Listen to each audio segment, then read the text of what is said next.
She's coming. Is everyone ready? Yes. Of course.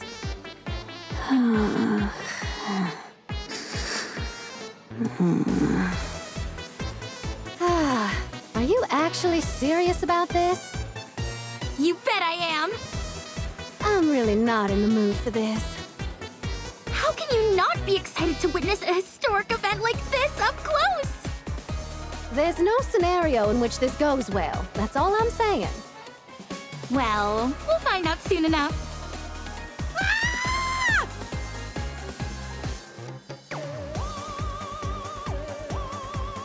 Where did everyone go?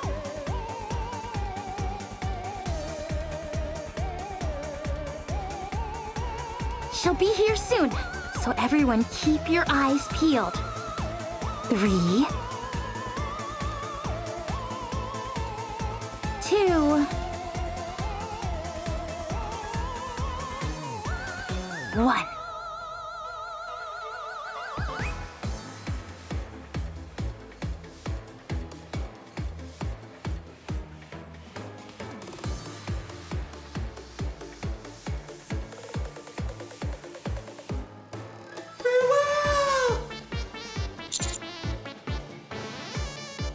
Boom!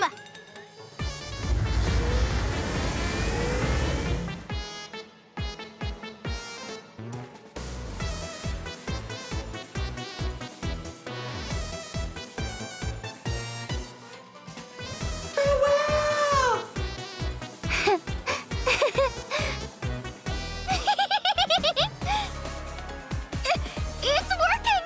It's really working! Wait, that thing actually works? Farewell! Sorry, but I'm not going anywhere!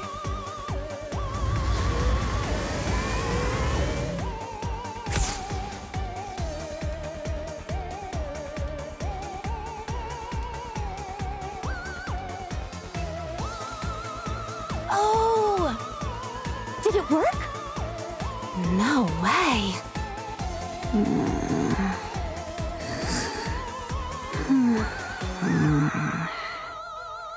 Hey, wake up! We caught it! We caught it! We caught it!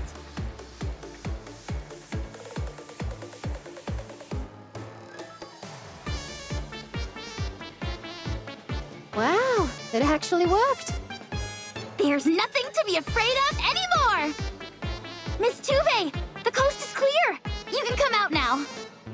It's time for us to strike back! Huh? Ms. Tube? Ah!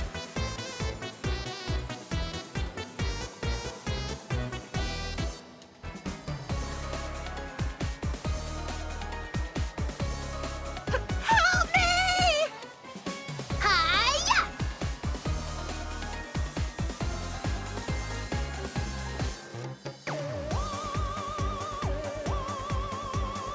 Ghosts go boom!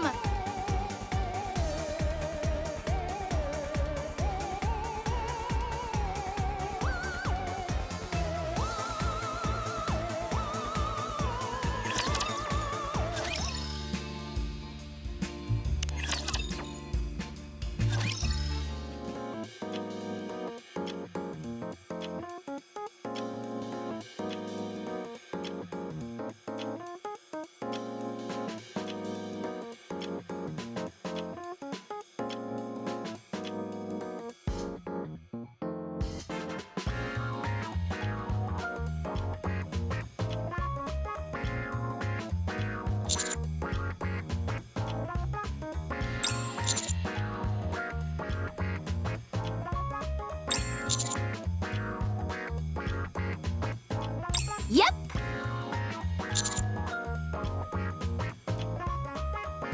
You mean you don't know about this, Mr. Commander? Really? That's okay. Let me give you a quick synopsis. First off, take a look at this photo. It's a luxury cruise ship that was recently seized by a resource retrieval squad. Do you notice anything strange?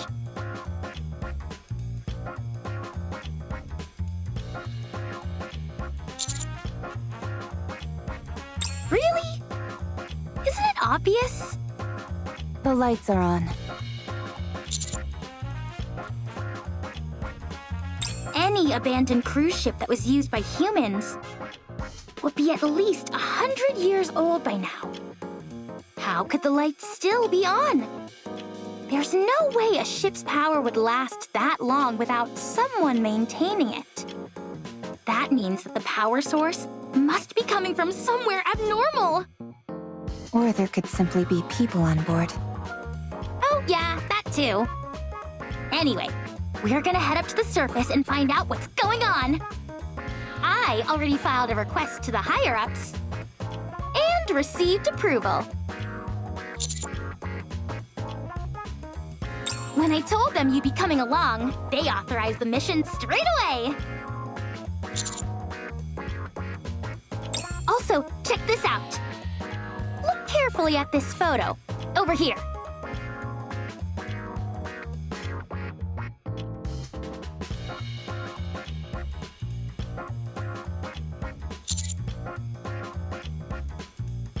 It's shaped like a human. That's certainly what it looks like to me. A luxury cruise ship abandoned for decades, yet still lit up. And a shadowy figure at the window? How could we not go and investigate? Well, ever since that last incident, the central government seems more amenable to thinking outside the box.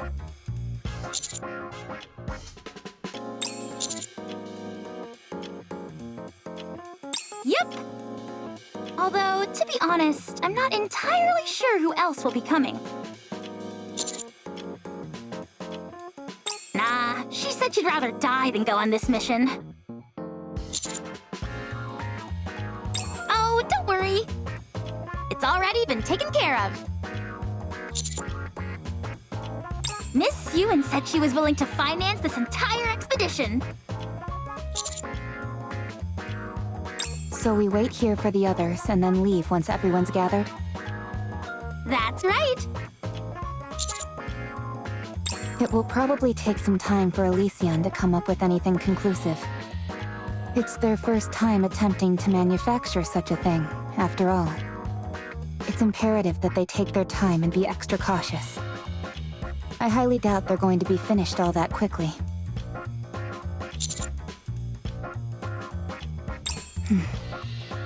Commander, there is someone I would like to bring along.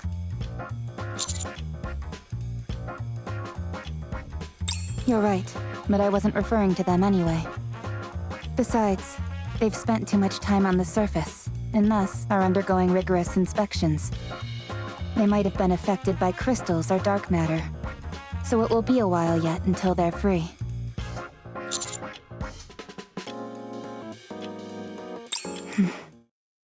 I want to bring Dorothy.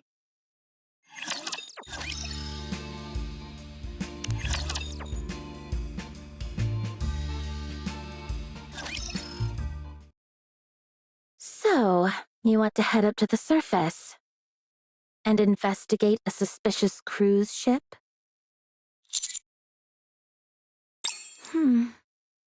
First of all, I don't know why you're coming to me, of all people, with this proposition. Second, why are you two wearing swimsuits? Well, the cruise ship is on the ocean after all.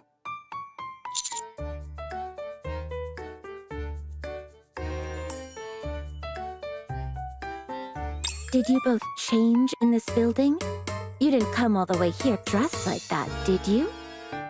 We did. Do you find the tea agreeable? Very much so. I don't know much about tea, but I enjoyed it. I'm glad. Now, if you don't mind, you can leave. Look at this.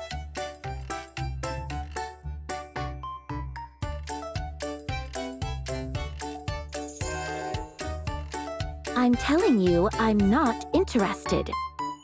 The ship here. is a luxury cruise ship. Don't you want to ride it? No, I don't. I thought a luxury cruise would be right up your alley. Seems it wasn't just your hair color that changed, but your brain got affected as well. I was only kidding. Here, take a look. What? I don't see anything. Don't you think the water current here resembles a heart? Are you sure you don't have a screw loose? Just kidding again. Okay, for real now. Look over here. You're starting to irritate me. Please leave. Look at the window.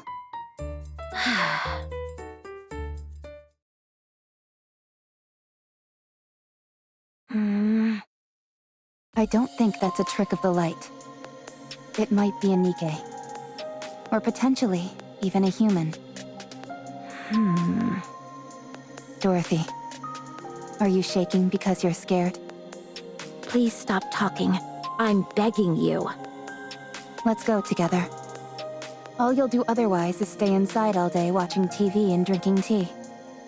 You should get some fresh air once in a while. You'd be surprised how productive I am. Okay, what is it exactly that you do? It's a secret. Come on, be serious now. About what? You're coming, right? Were you always this stubborn? Oh yeah, I think I was just holding it in until now. Do you remember Red Hood? If you come with me, I'll tell you more about my relationship with Red Hood. And my current incarnation. Where do I need to go? Come to the commander's room when you're ready. We'll leave as soon as you arrive. And if I don't come? You will. We'll wait for you. I'll leave the tablet here. Be sure to bring it with you. Wait. Yes? Are you going to head outside dressed like that? In swimsuits? At least let me give you a towel so you can cover yourselves up a little. Speaking of swimsuits, don't forget to bring your own.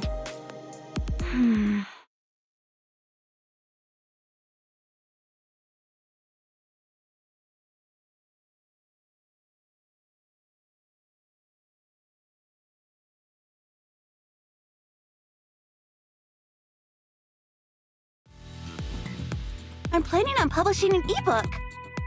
I was gonna title it, How to Survive on the Surface. But it turns out there are already a bunch of books out there with similar titles. I was feeling discouraged, but then I saw the recruitment notice for this mission and it hit me. I can write a book called How to Survive on a Cruise Ship. I've heard your survival skills are second to none, and that you're adept at crafting tools. I'm sure you'll be a valuable asset to the team. I have a high opinion of Nikkes from the Unlimited Squad in general. I'm here because Alec came to me and said there could be a passenger on board who may need medical attention. Hey! What's that supposed to mean? Having a member of Seraphim with us is reassuring. We won't have to worry about getting a bit rough and tumble. Excuse me? I'm just glad Mary isn't the one who came along. She's a force to be reckoned with. What with her massive, heaving, pendulous, personality.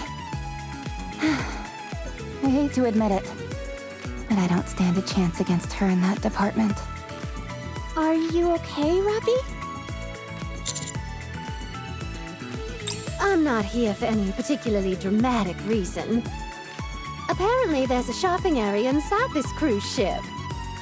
So I'm considering this a business trip to check out potential new products. This ship may be old, but fashion trends are always cyclical. Also, the whole point of a cruise is for them to have everything you could possibly want on board. It'll be helpful to see which products they push the hardest. If you come along... Hey, what's the big idea?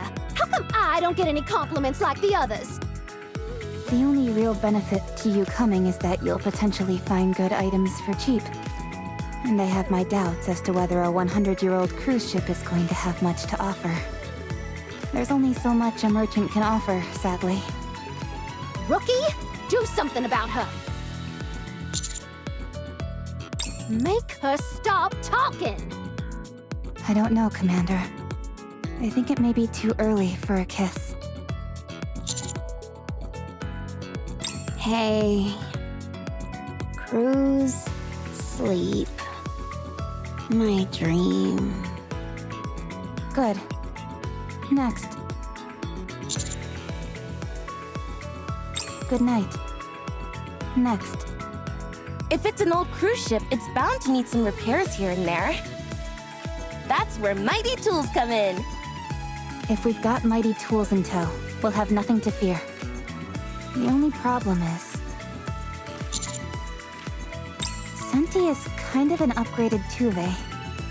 If we bring her, it may render Tuve redundant. Hey! You don't have to say that out loud! You know I'm sensitive about that. Actually, Tuve is far better than me at improvising. We'll compliment each other nicely. Oh, Senti, you're such a good person. You're too kind. You're the real angel. You save lives. Oh, Senti! Oh, Tuve. Did you see that, Commander? That was some stellar conflict resolution on my part. Well, now that everyone's here, let's set out and have a boom-tastic start! Actually, we're still waiting for one person. Who? She'll be here soon. There she is. Huh. Usually when someone says that in movies, people show up. Guess I'll have to go get her.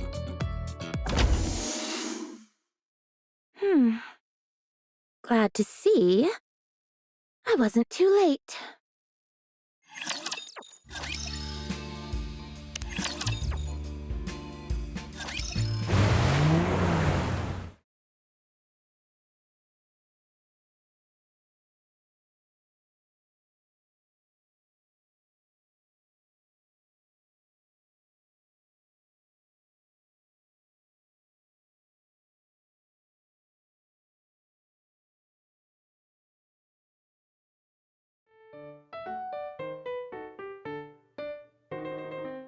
Isn't that Dorothy, the pilgrim who came to the Ark? Yeah, it's my first time seeing her in person, too. What's she doing here? Not sure. She did help the Ark before, so maybe she felt compelled to lend a hand again with this mission? I don't think that's it. If you're so curious, why don't you just ask her? Absolutely not. You can't go around asking things like that. You're not scared, are you? Of course I am. You're telling me you're not? Not in the slightest.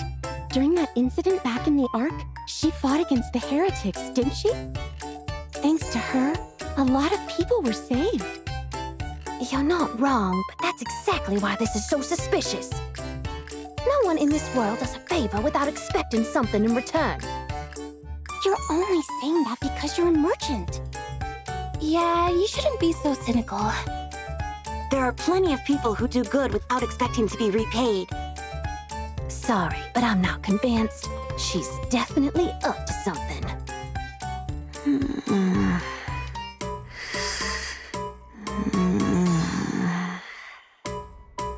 Your friends don't seem to understand the concept of whispering. You can hear them? Every word, loud and clear. All of you, be quiet. Dorothy can hear everything you're saying.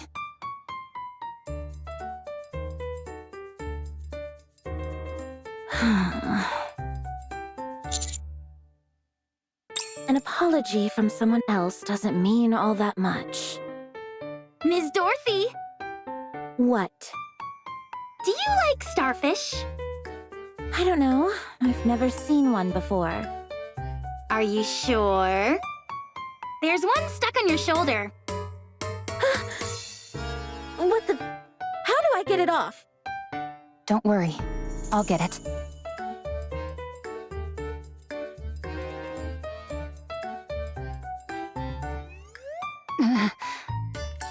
On second thought, I don't think I can do it.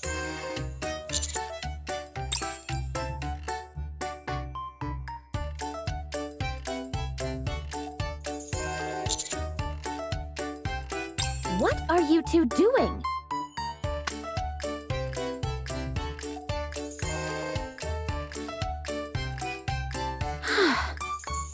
It's just an ordinary starfish. It probably got tossed out of the water by a dolphin that was playing. Did you know that starfish are edible? They are? In extreme survival situations, they can be a good source of protein. I don't think our situation qualifies as extreme just yet. It may not taste great, but if you close your eyes before taking a bite... Wait, what are you?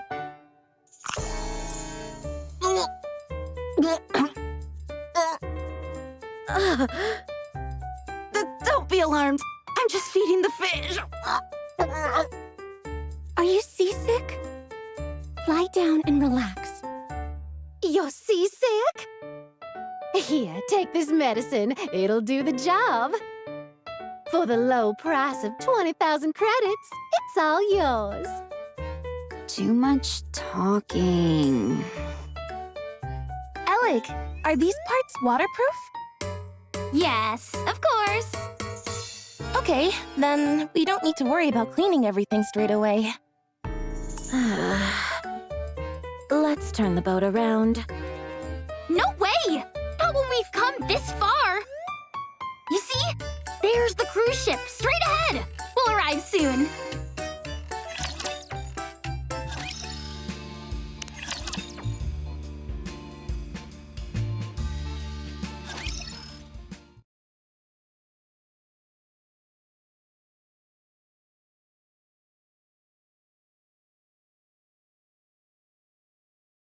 Something seems weird about this place.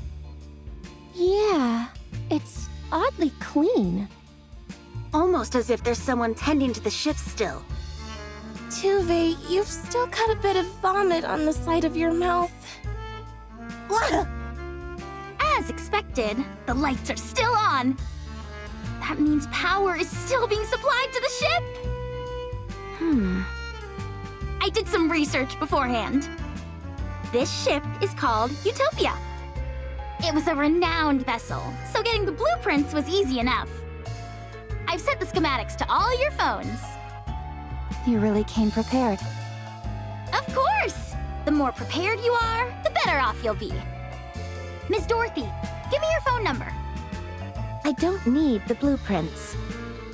I thought the deck would be structurally unsound from aging, but it feels remarkably sturdy.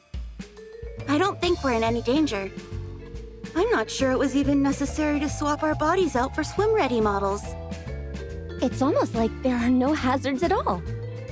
That's precisely the problem. That means there's no point in having a survival expert. Without danger, I'm just a lesser version of Senti. If you ask me, a lack of danger is the best case scenario. That means I won't be needed, which I think is a good thing. Thanks for the reassurance, Pepper. We incompetents need to stick together. Anyway, why don't we all change into our swimsuits? What? The ocean, a cruise ship, swimsuits. That's like the Holy Trinity, don't you think? What kind of bizarre logic is that? At any rate, let's all get changed and meet back here.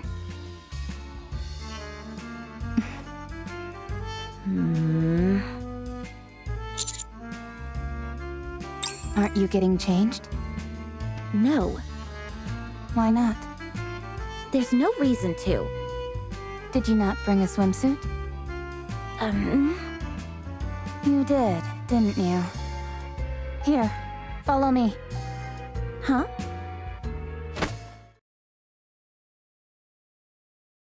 Hey, you shouldn't touch people without their permission. What the... Why are you so strong? Let go of me. I won't say it again. What are you doing? So white. So soft. Be quiet, will you? To not show off assets like this would be a crime. You're the one committing a crime right now. If I must resort to evil in order to ensure that the right thing is done, so be it. Were you dropped on your head at some point? Oh.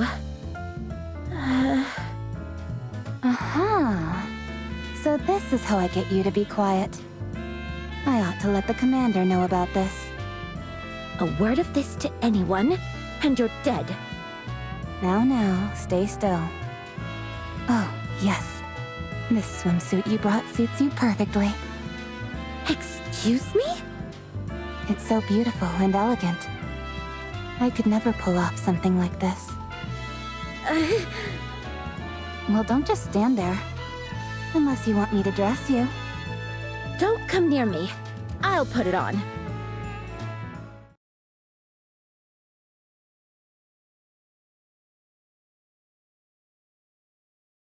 This is my first time wearing a swimsuit. It's really light and comfy. Super easy to move around in. It's awfully revealing, don't you think? You think so? When Litter gave it to me, she told me this is what all the young people are wearing nowadays. I don't know where she heard that, but it looks good on you. Thanks! I made a customized survival swimsuit. What makes it a survival swimsuit? It's got a breathing tube here. If you think that's enough to call it a survival swimsuit, I'd accuse you of fraud. Of course there's more to it. There are even emergency rations stored inside.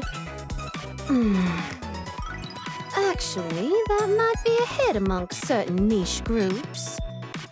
Really? Do you want to sign a contract with me? I wasn't talking about the swimsuit. Huh? Ta-da! Check it out, everybody!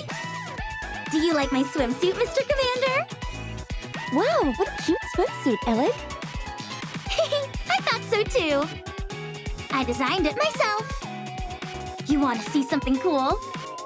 If you press this button on the watch I'm wearing...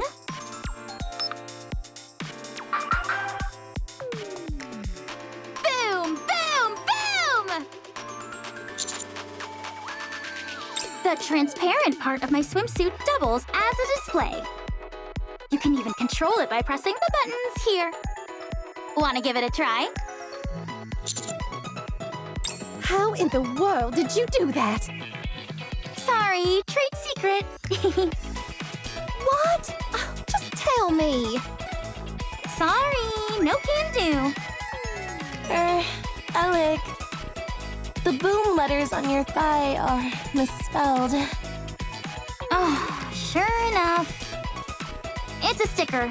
I must have stuck it on wrong. Everyone be quiet and pay attention. Lady Dorothy is making her entrance. If you call me lady one more time... Right. Sorry. Come on, Princess. Let's go. Wow! Whoa! You look gorgeous, Dorothy. What do you say you and I sign a contract? If I hire you for a cover shoot, swimsuit sales will skyrocket. I'll pass. Wowee! It's a real feast for the eyes! Okay then, since it looks like everyone is ready, let's go look into the power source! I'm gonna poke my head into the retail outlets and get an idea of their inventory and store displays. I'm going to check if the infirmary's intact. Even if the ship's safe, that doesn't mean they shouldn't ensure we have medical facilities. I'll go with Pepper. We need to confirm if everything's safe. I'll check the ship to see if there's any damage anywhere.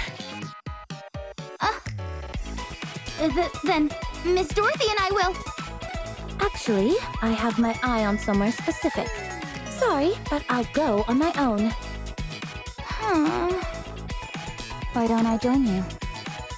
Thanks, but no thanks. I prefer going solo. How about Miss Rappy and Mr. Commander? I'm concerned about the sleeping quarters. I was considering bringing the commander along to check it out.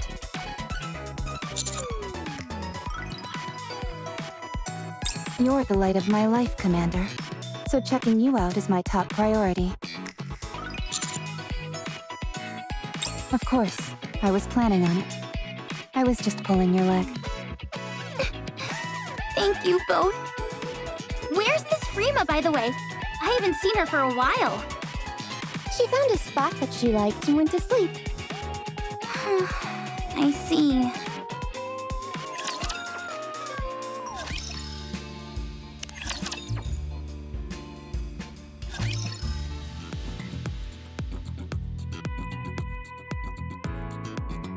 Even down here, all the lights are on. Looks like power is being supplied to the entire ship! This is so exciting! I wonder where the electricity is coming from. Maybe something like a degeneracy reactor? Sounds a bit outlandish to me. That's rich. Coming from the person whose weapon fires drill projectiles. Fair point. Anyway, what are the chances that there are humans or Nikkes on board? Pretty unlikely, I'd say. No one's shown up yet, despite all the noise we made boarding the ship. Then what about that shadow we saw in the photos? Could have been a trick of the light. Or a ghost. You okay, Ms. Rappy? Why'd you freeze up? It's nothing. I just got startled. Huh. Mr. Commander, is Ms. Rappy afraid of ghosts? In other words, yes. There's no such thing as ghosts, Miss Rappy. It's just your mind playing tricks on you. Don't worry, ghosts don't exist. I promise you. Farewell!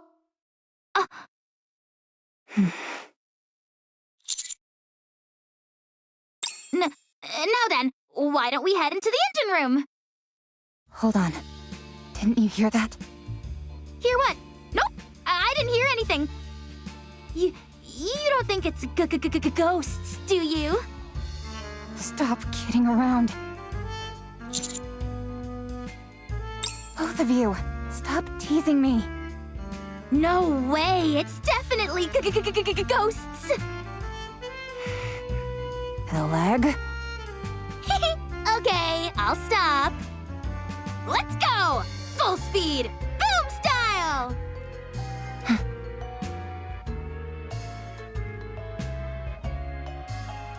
Huh? The power is off. I mean literally what I said. All the generators and engines supplying electricity to the ship are turned off. It doesn't make any sense. How is the power in this engine room, and the entire ship for that matter, still on? The lights, sewage system, the thermostat, they're all working fine. There's no way. The ship has a central control system. If you look at the switches here, they are all marked off. Hold on, let me check something. How peculiar. There's a current flowing, but where is it coming from? It's almost as if a ghost is behind this!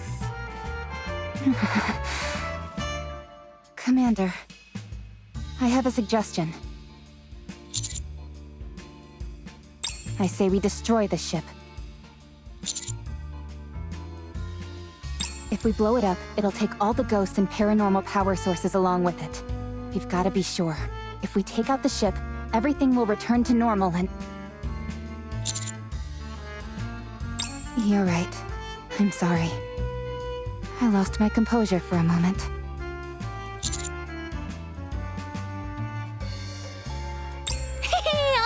right, I'm sorry. I say we flip this off switch to on.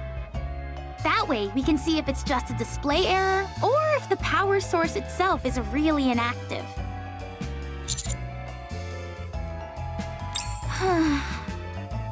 Of course it is. All I'm doing is flipping a switch, for goodness sake.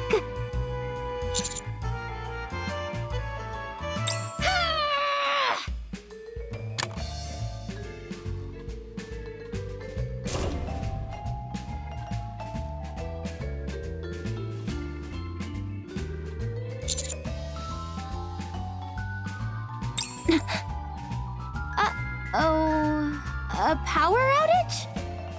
I didn't bring any flashlights. Let's get out of this engine room, first of all. Yes, good idea.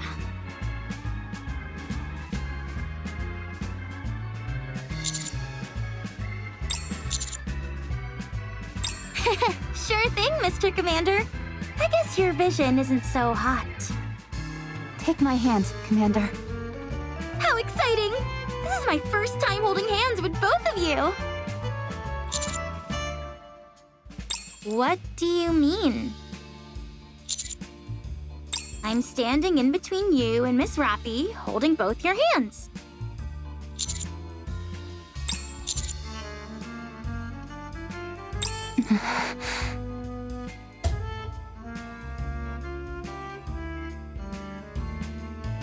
The lights are back on.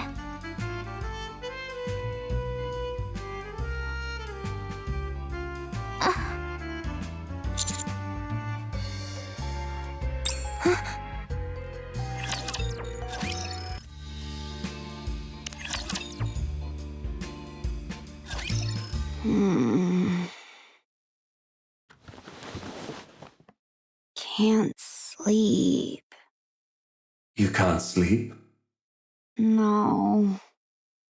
Can't sleep.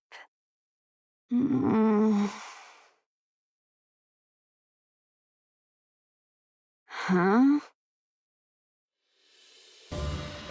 Creepy.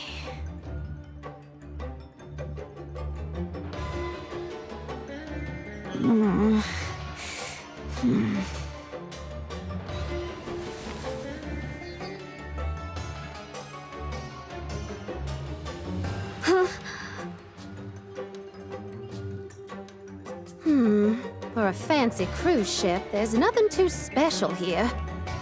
At any rate, that's enough browsing. Time to set up a stall. Let's see. Sunscreen, breathing tube, towels. Oh, welcome. I'm not even open yet, but it's always nice to see such eager customers. What do you need? I've got most everything ready.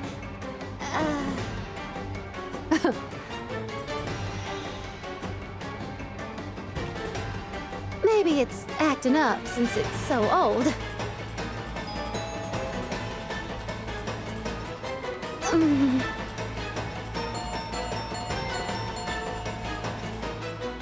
Okay, this is getting a little freaky.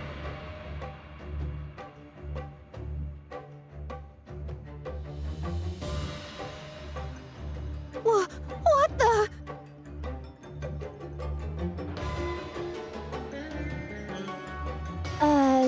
Tuve? What are we doing at the pool? To test out the effectiveness of this breathing tube. Not.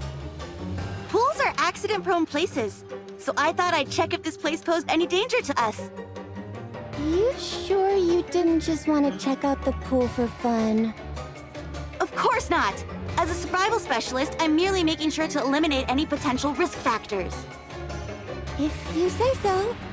Let's check it quickly and then head over to the infirmary. Huh? What is it? Look! Something's wrong with the swimming pool!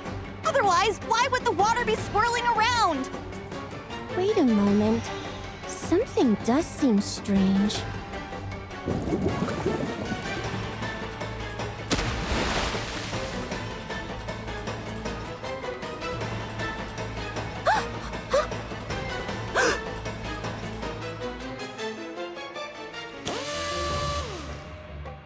I drill a hole here and hang the mirror... There, all done. This place is in better shape than I thought, so there's not much to fix.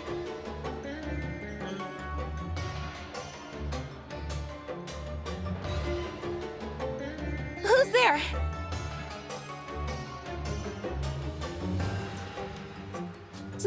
Stop kidding around, you guys!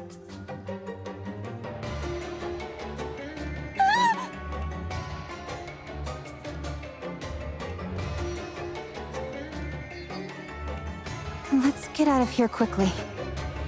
What's the rush? The lights are flicking on and off, that's all.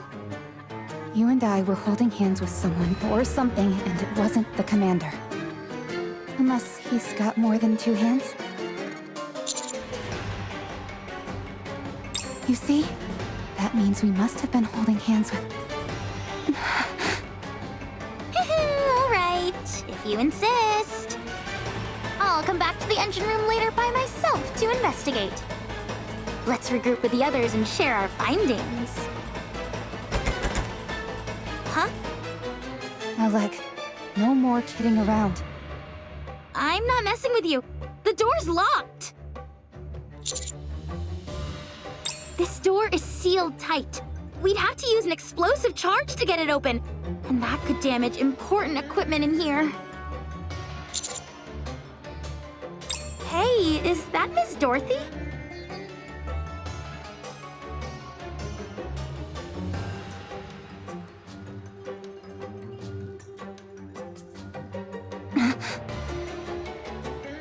That explains it.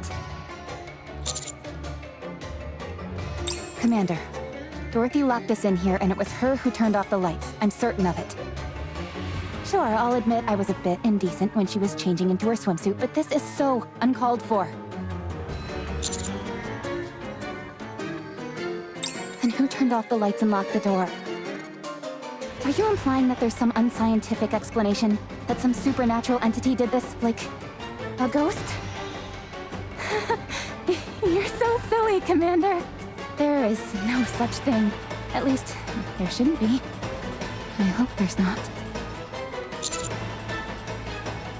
Far from it. I'm the calmest, most rational one amongst us right now. You're the one who's lost all sense of reason. Farewell!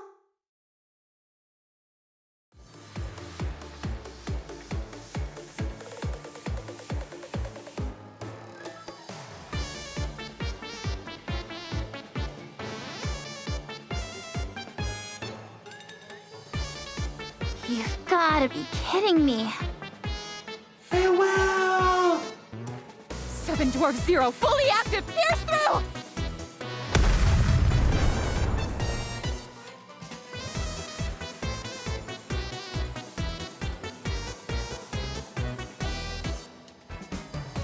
A ghost? A ghost? Ghost? It's a ghost! Ghost! Ghost!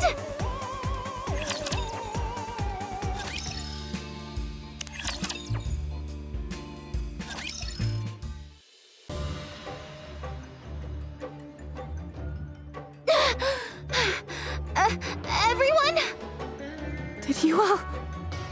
Did you guys also? You guys saw it too? Really? This can't be real. You mean we all saw something? This is insane. No, I definitely saw something. It was a ghost in the mirror. Blanket ghost. Telekinesis ghost. Water ghost. A ghost that passes through walls!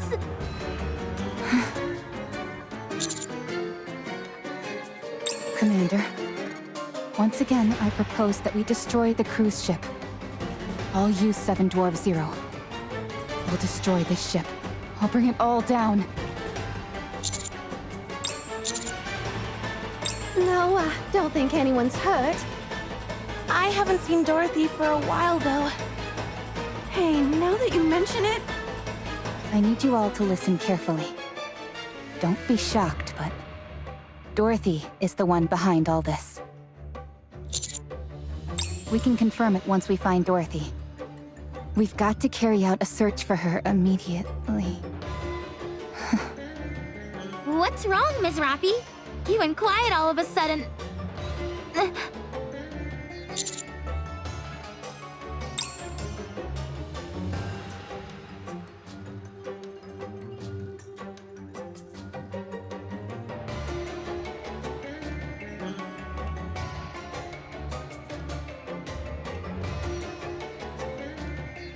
What are those things? Why are there so many of them? Are they coming this way? I don't think so. Maybe they have to stay within a designated area or something. You know, like in the movies? Oh yeah, I've heard of that.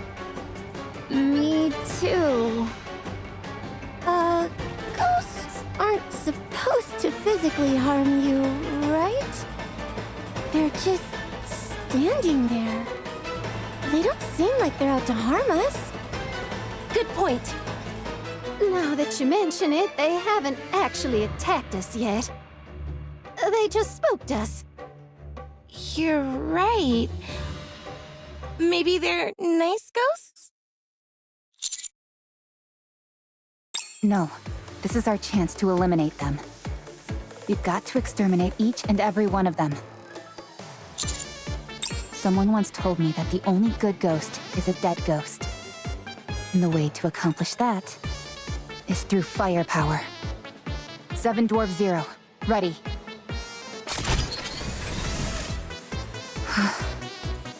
Neon, the god of firepower, lend me your strength. And count it.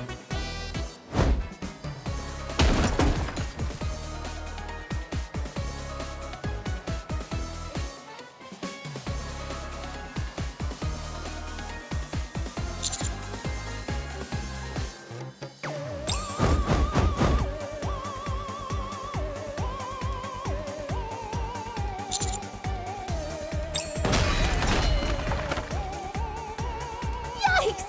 Guess these guys are dangerous after all! I didn't expect them to actually attack us!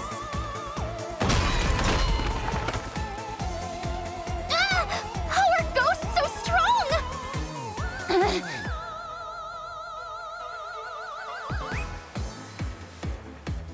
Be gone, evil!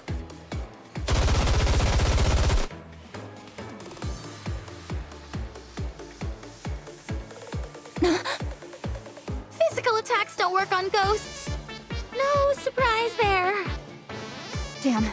Commander! Do something!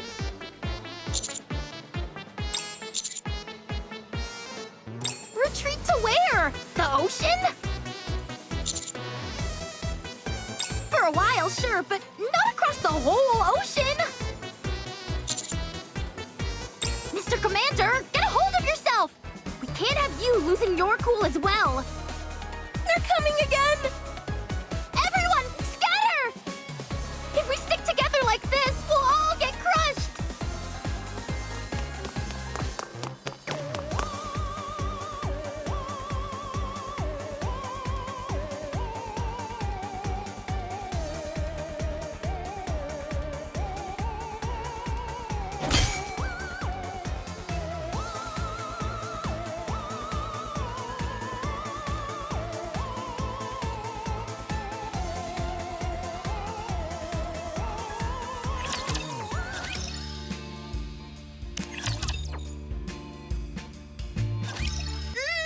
Mander!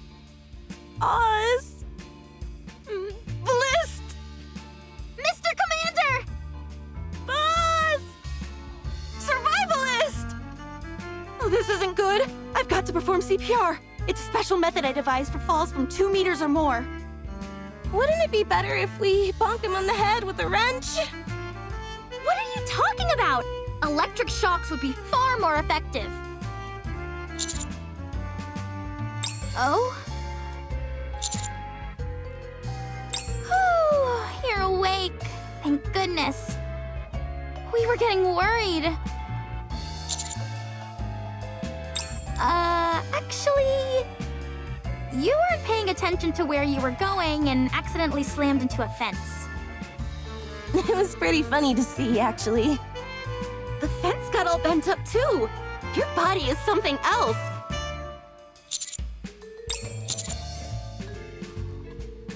I seem to recall someone suggesting that we dive into the ocean or try to fly away.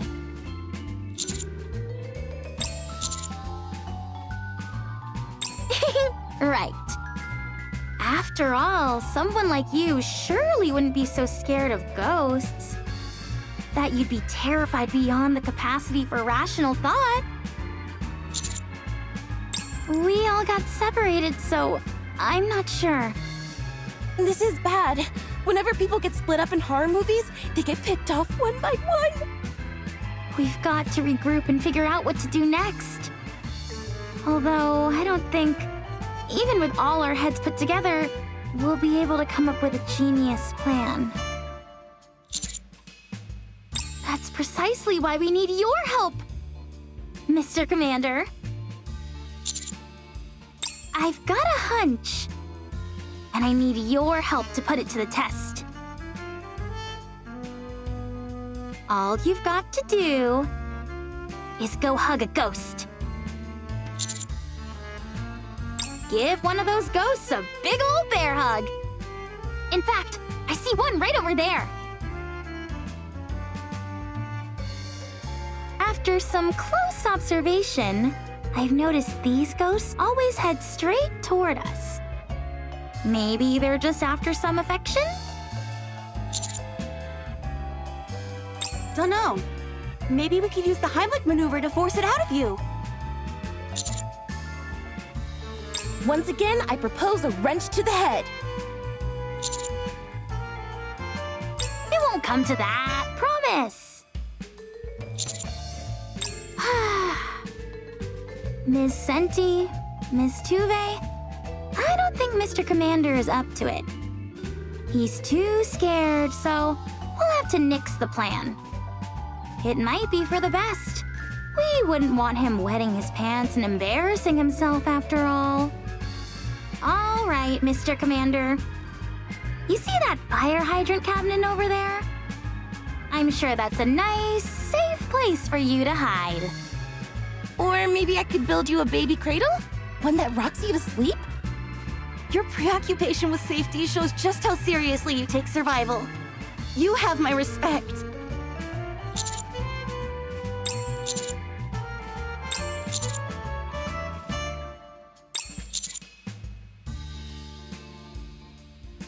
Look out, Ghost! Here I come!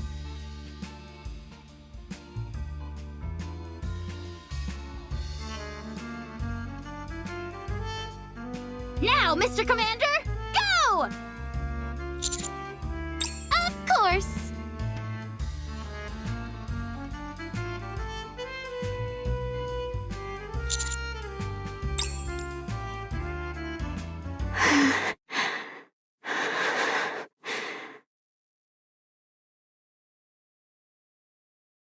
Tablecloth too long. Can't see outside. Also, from outside, can't see inside. Cozy here. Safe. Good for sleeping. Genius.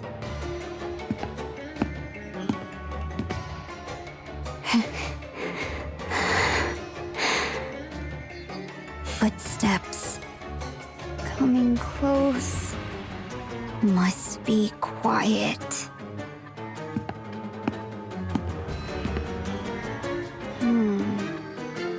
Wait. Ghosts don't have feet? Can't hear footsteps. Genius. Hey. Hey.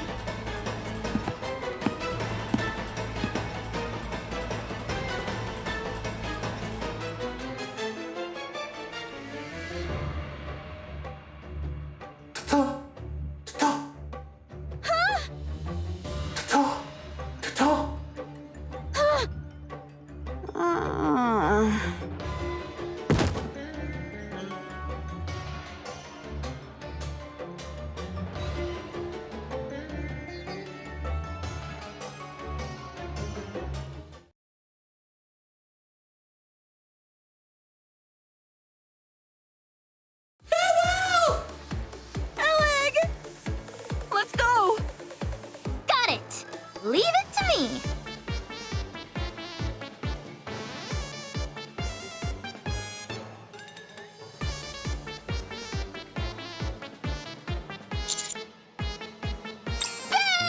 Boom!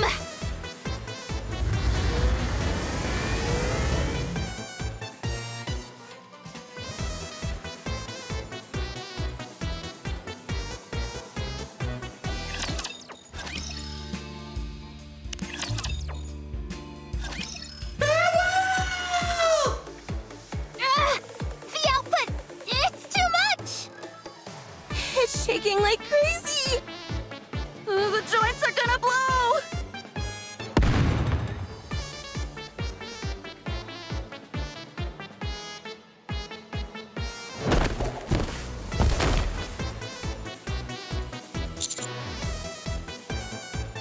Guess we rushed it a bit.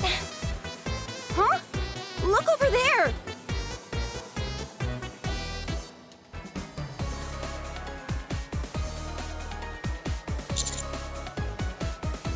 All right!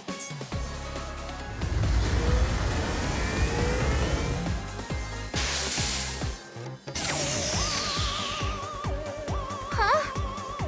It's already broken, but I only used it once. Farewell. Farewell.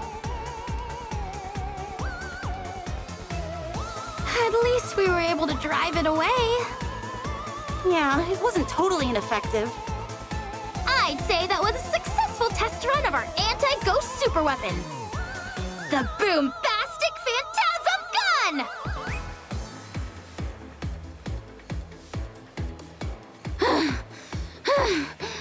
I don't think it's following us anymore. Is it? No, we shook it. I don't see it either. I think we're safe. Whew. Well, Mr. Commander hugging that ghost did teach us one thing. And that's that we can eliminate these ghosts. Huh? How? Mr. Commander, how did it feel when you hugged the ghost? I meant physical sensation, not how you felt emotionally. Yes! When I held hands with one before, I felt a tingle too. When you embraced it, your hair and the fibers of your clothing stood on end. This tells me that the ghosts are composed of electricity. So, we are going to build a machine which absorbs electricity and sucks those ghosts right up. You're going to suck up the ghosts? That's right. Electricity does happen to be my specialty after all. And with you two handy folks on deck, I'm sure we can come up with something in a jiffy. That is, if you two are willing to help out.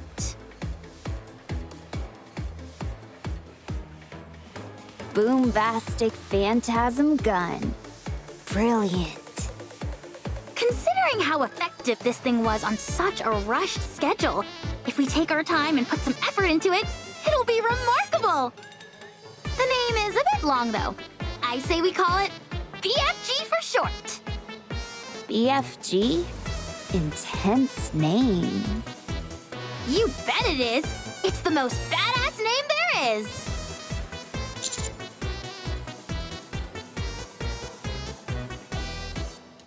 But how are you planning on upgrading it? After using it just now, I got an idea for how to tweak it. Oh, nice! Ms. Tuve, Miss Senti, can you two help me again? This time, we'll do it proper. Sure. All right.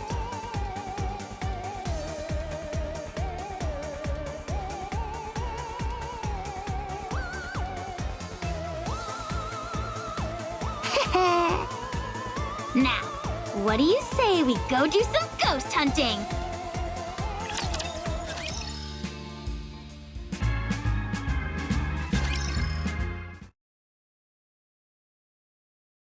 Hey, don't push.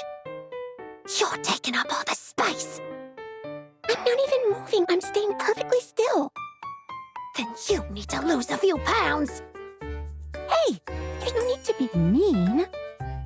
I'll weight of yours is gonna launch me out of this cabinet. My weight has been normal for years now. I was wondering why it felt like my chest was being crushed. Does all the fat when you eat go to your boobs or what? Hey, what are you doing? Do you have a permit for those things? They're practically deadly weapons. Wait a moment. What are you...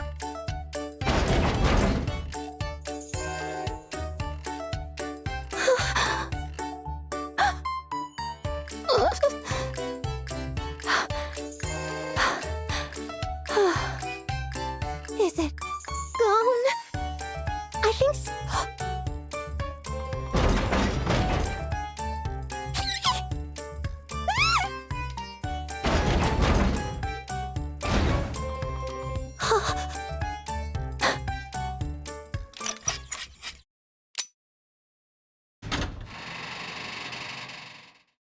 Found you!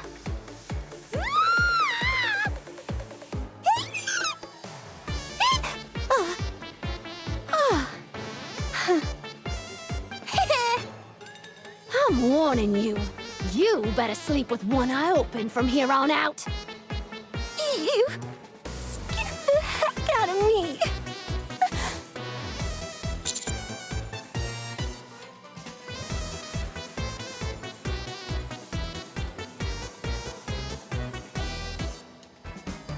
Have no fear, everyone! We no longer have to run or hide! Now, it's time we fight back! Huh? I don't get it.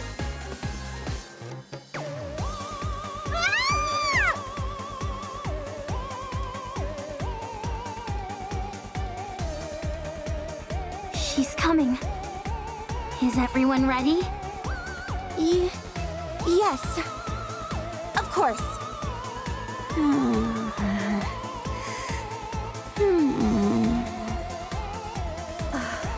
Are you actually serious about this? You bet I am! I'm really not in the mood for this. How can you not be excited to witness a historic event like this up close? There's no scenario in which this goes well. That's all I'm saying. Well, we'll find out soon enough.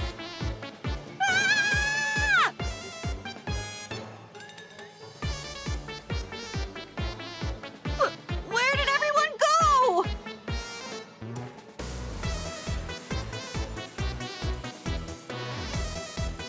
She'll be here soon, so everyone keep your eyes peeled. 3,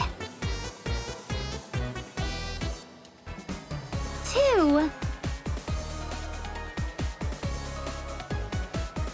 1.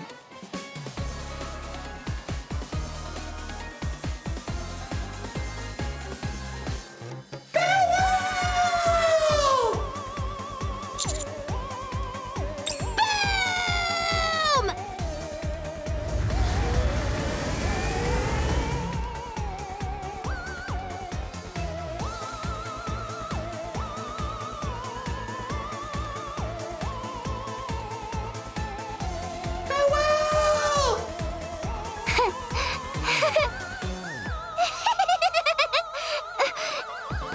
It's working! It's really working! Wait, that thing actually works? Sorry, but I'm not going anywhere!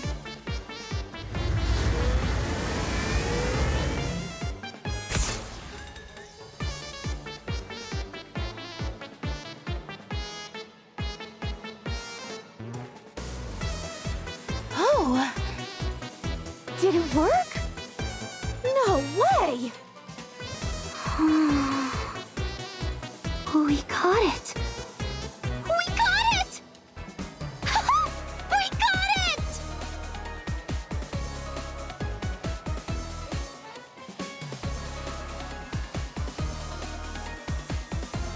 Wow! It actually worked! There's nothing to be afraid of anymore! Miss Tubei, the coast is clear! You can come out now! It's time for us to strike back! Huh? Ms. Tube?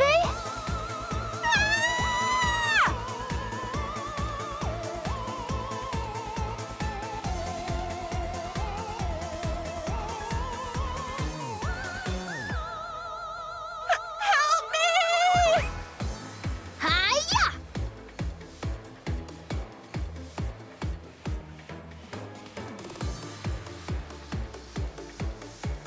Ghosts go boom! Actually, something's been bothering me. Where's Rappy and Dorothy?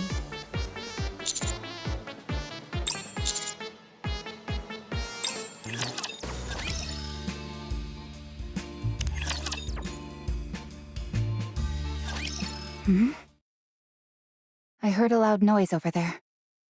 Dorothy, can you take a look? Go yourself. You have better mobility, so it makes sense for you to go. Was that convincing? If you just admit that you won't go because you're scared of ghosts, then I'll go. Dorothy, let me tell you something. There are no such things as ghosts. Or at least, there shouldn't be. I don't even know what to say to that. Now hurry up and go. No, Then let's go together. I said no. Okay, fine. Then answer this one question. Did you turn off the lights in the engine room? No. Is all this ghost business you're doing? How did you possibly jump to that conclusion? Because something about you seems off. What the? I don't know what happened to make you change like this, but I preferred the old you. The one who only spoke when necessary and stayed quiet otherwise. I don't think I'm a fan of the current you. Why not? Do I have to spell it out for you? It's because... Because I remind you of Red Hood? You like Red Hood. Why don't you like me? Because it feels like I'm looking at someone pretending to be Red Hood, an imposter. I am me, Dorothy. Not Red Hood. Then stop this pathetic mimicry. What are you talking about? Trying to cozy up to me, assuming that if you like something, others must too. I don't believe those are traits unique to Red Hood. Perhaps your social circle is too small and Red Hood is your only point of reference. Fine. I give up. Just leave. I have things to do. What is it? Let's do it together. No, it's something very personal. Huh? This is your first time on this ship. How do you have personal business here? I just do. The moment you saw that figure in the window, you changed your tune and wanted to come here. What are you looking for? There's another thing. Something more important. You promised you would tell me about your relationship with Red Hood, and what you really are now. You changed the subject like a bull crashing through a china shop. If you're going to follow me around like a pathetic puppy, you can at least expound on that. Who knows? Maybe all your blabbering will alert your comrades. That way, I'll finally be rid of you. It's a sad story. It will be difficult to listen to without tears. I'll try my best to hold it together.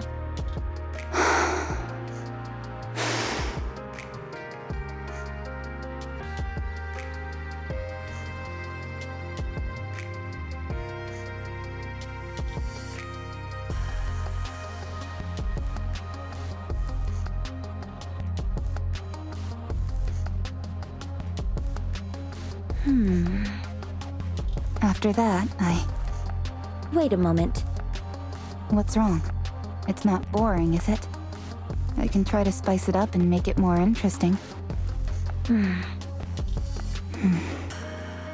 Dorothy, don't cry. I'm not. Well, from here on out, it's not as sad as before.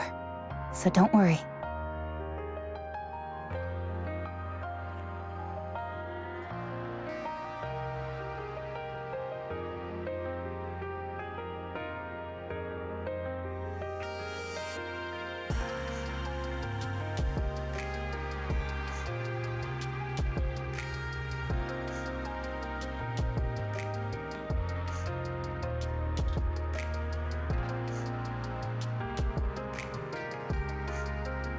And now I'm standing here, telling you my story.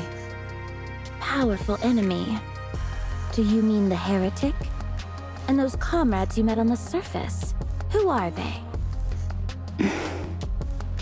I won't go into detail about them. Telling you about them would be far too risky. If you join the Counters, I'll tell you everything. No thanks. Dorothy, I'm going to go my own way. I hope you'll do the same. In return for telling me your past, I'll overlook your presumptuous meddling. I'll handle my own affairs. And you do the same. I see you like to keep me at arm's length. I really did prefer the old you.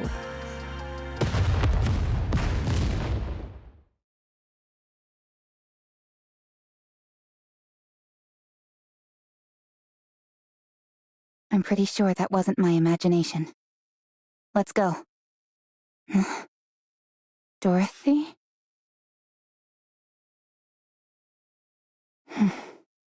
That was fast. Why couldn't she come with me?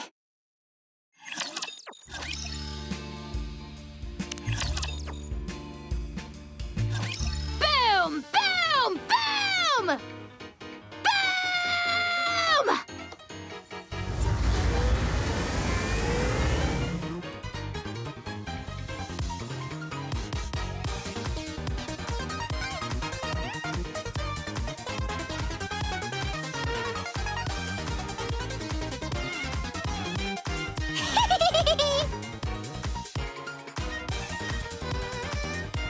Wow, they don't stand a chance. I'm glad it's all going well, but this is so trippy. It sure is a strange world that we live in. Are you okay, Frima? You haven't said anything for a while. Does she ever say much? Fair point, but she's been awfully quiet, even for her. Observing. Observing what? Ghost. Commander!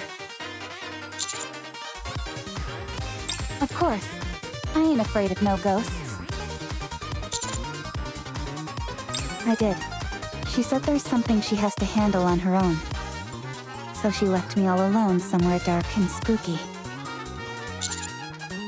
What's going on here anyway? Alec, Tuve, and I made a ghost hunting machine. And it's working like gangbusters. Those ghosts can't do a thing. It was my idea to model it after a vacuum cleaner. Yeah, but I basically made it all by myself. Incredible. Boom!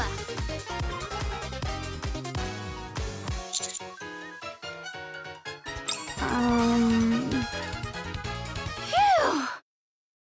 I'm getting exhausted. 113. Sorry? Ghosts caught. 223 at the start. 132 left. Frima. 223 minus 113 is 110. May I interest you in a little device we call a calculator? Boom!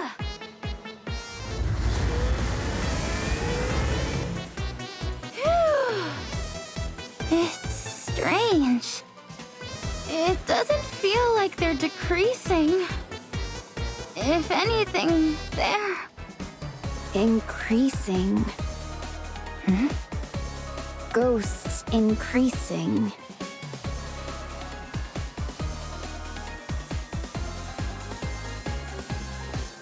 $434, 455, 461. I think we may need to switch strategies. We need to retreat! I hate to be the party pooper. There's nowhere for us to escape.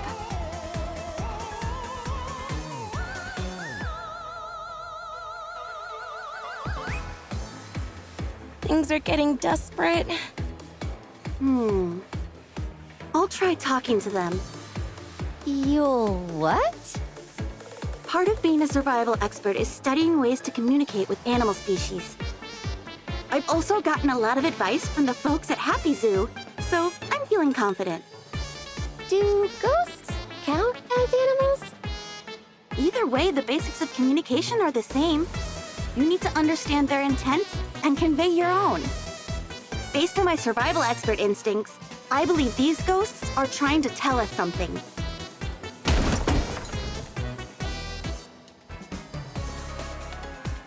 I believe they're saying they want us dead! We have no choice. We have to destroy the ship.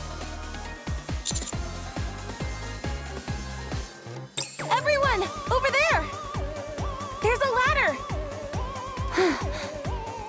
It's an emergency ladder connected to the bridge! Let's climb up it!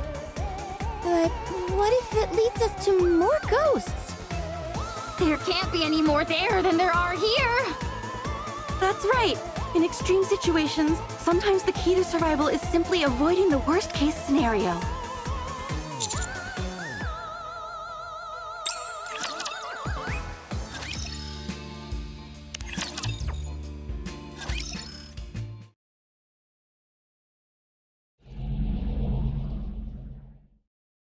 Looks like the power is on here as well. Thankfully, there don't seem to be any ghosts around. Yes, judging from their previous behavior, it seems the ghosts can't leave certain areas. Maybe there's some kind of spirit bound to this place. Still believing that those things are ghosts, are you? No, I told you. I don't believe in ghosts. Those things aren't ghosts. While I couldn't give you the dictionary definition of a ghost, the fact that they're made out of electricity and that we can suck them up with a vacuum cleaner is proof positive they're not ghosts. Furthermore, I may be amazing, but not even I could manufacture a machine capable of capturing honest-to-goodness ghosts. I came to the same deduction. Those things aren't ghosts. If I were to guess, I would say those things down there and on this bridge are probably...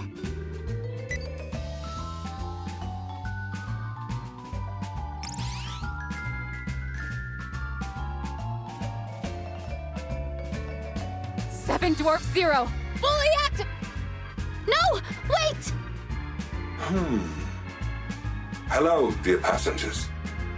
I am Alfred, the central AI responsible for overseeing the luxury cruise ship Utopia. Wait. Does this mean... Yes. All those things that we thought were ghosts were actually holograms.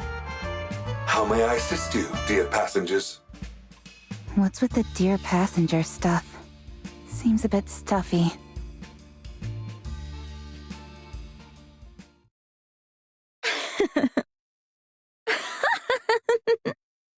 This is a fantasy come true. It really does. Being able to relax like this with you on the ocean? Do you realize how long I've dreamt of this moment? Let us never part again and stay together forever, happy like we are now. There are no raptures in this place, no hunger, no despair. And even if one day there is, don't worry. I'll be here to protect you. Understand? Pina.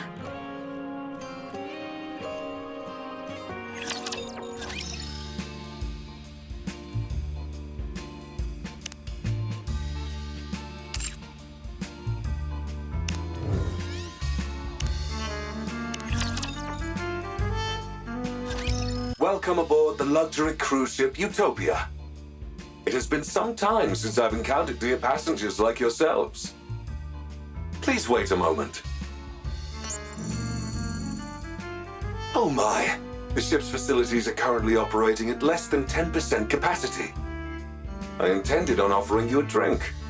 but it appears I will be unable to do so. I apologize. Are you a hologram? That is correct, dear passengers. I am Alfred, the central AI controlling the luxury cruise ship Utopia. For greater convenience and visibility, I physically manifest myself as a hologram. If I may be permitted to boast, all the equipment on board the Utopia is managed by augmented reality holograms.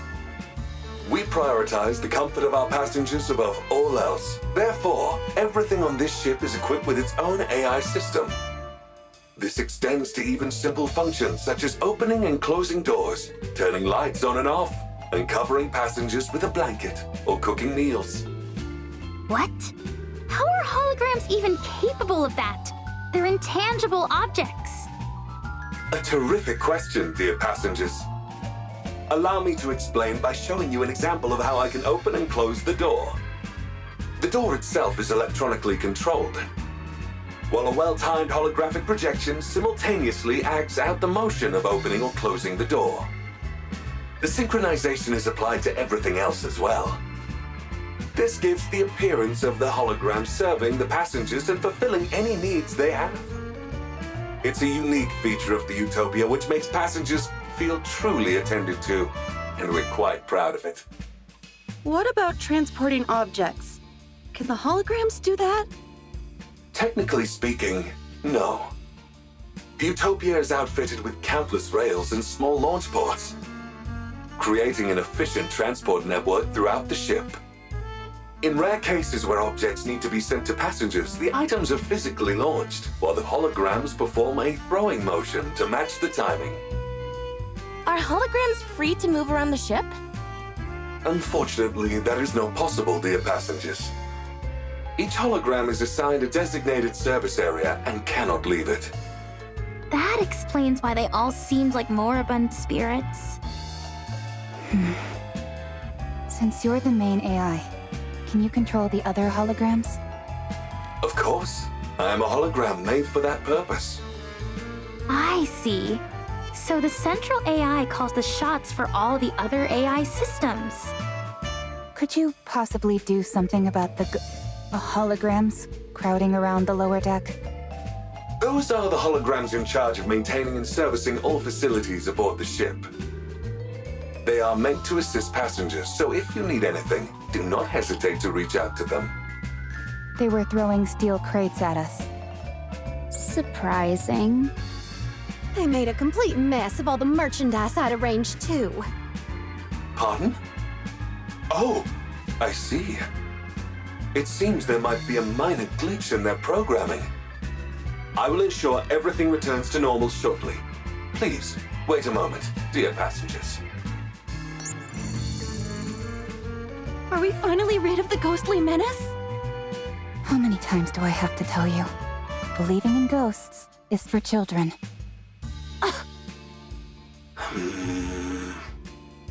There seems to be a problem, dear passengers. I am being denied access. So, what do we do? I apologize for the inconvenience, but you will have to use the ship's facilities manually for the time being. I will work on resolving the issue as soon as possible. The problem is not about using the facilities, it's that these things are attacking us. They hurled steel crates at us. Are you sure they did not mean to offer it you as a gift? No, they flung it with full force, intending to hit us. They were clearly trying to kill us and screaming death curses.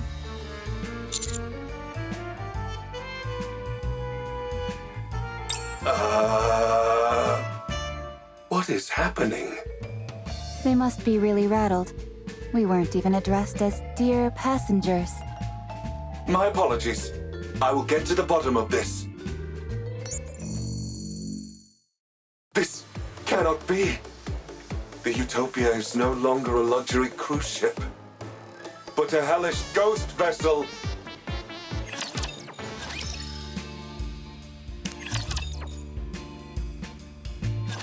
Each area of the Utopia is managed by high-tier holograms. The chef, Sisley, responsible for all the ship's cuisine.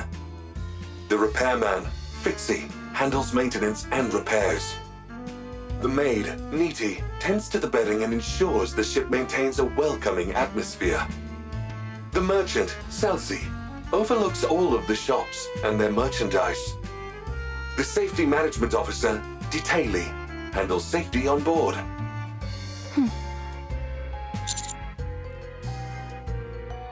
Simple names appeal to both children and adults, dear passengers. These high-tier holograms each oversee numerous low-tier ones. But now that all the high-tier AI systems are broken, the regular ones are acting on their own. This entire situation is due to the fact the high-tier holograms are not properly directing the others. Can't you tell the high-tier holograms what to do? Normally, yes. But remote access is currently disabled. That's not good. Is there any other way? If we physically connect my hologram emitters to their emitters, I will be able to return them to normal. Go figure. It always comes down to having to do things manually. All right. We'll take your emitter and connect it to the high-tier holograms emitters. Once we do that, you'll be able to fix them? Absolutely, dear passengers. Alec? Now that we know the ghosts are holograms, can we just ignore them and carry on with the mission? We came here to conduct research for my book.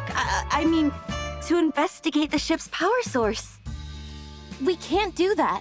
If the ship isn't functioning properly, any investigation would be meaningless. That's right.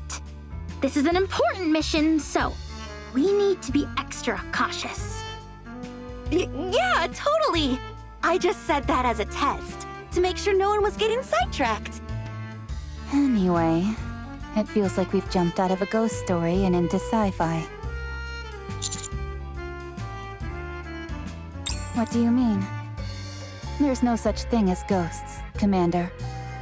Only those with weak minds believe in such things. There's no time to waste. Let's move out. I'll take point. If we run into anything, ghosts or otherwise, tell them to come my way. Nothing can stop me.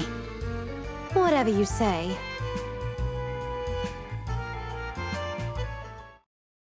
Cooking the food, Sizzle. Scrumdiddlyumptious. Fresh and hot, Sizzle. I take it that's the chef, Sizzly. Doesn't look too intimidating. Let's get in there. There's a bunch of other holograms nearby, so a fight is inevitable. But with the BFG, we've got nothing to fear. Approaching it will be easy enough. The question is, what do we do after?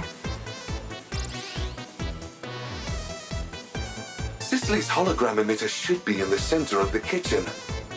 If you establish a wired connection between it and my own emitter, I will be able to restore Sisley to normal in no time, dear passengers. Okay, I'm going in.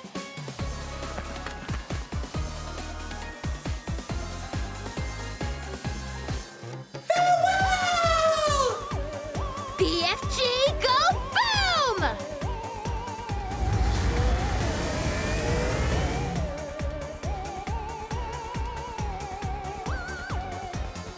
Cooking the food, Sizzle. Fresh and hot, Sizzle. So the big boss finally appears. Sorry, but you're no match for the BFG.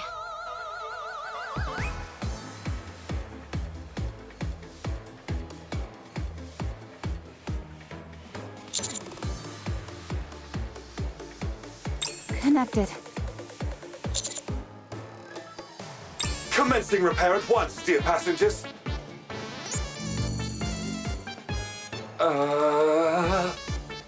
Huh? Cooking the food, Sizzle. Nice and warm. What the? If anything, Sizzly's gotten stronger. Alfred? I'm unable to access the emitter. The command systems. How can this be? Last meal.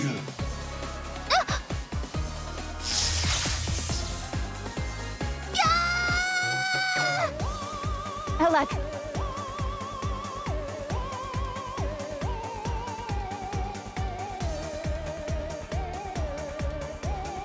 Alec has been possessed. Warm food coming up, Sister Cecile.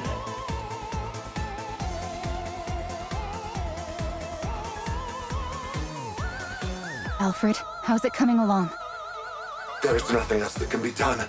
You must retreat, dear passengers. I'll try.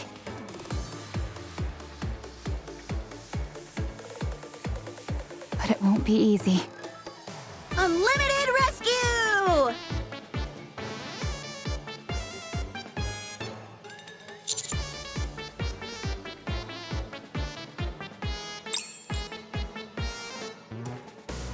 Is she making fun of us? Roger.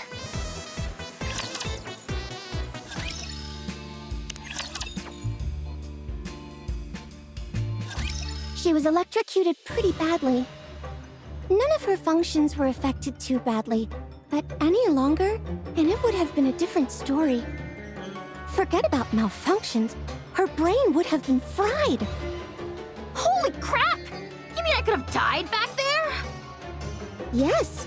So it would be best to keep our distance from the high-tier holograms. Ugh. Okay. Mr. Alfred, something seems to be seriously wrong here. That there is, dear passengers. All of the high-tier holograms' command patterns are limited to a single input. For Sisley, the input is cooking. Well, it is a chef, so it makes sense. But to only have one command pattern? No wonder this is such a mess. Yes, dear passengers.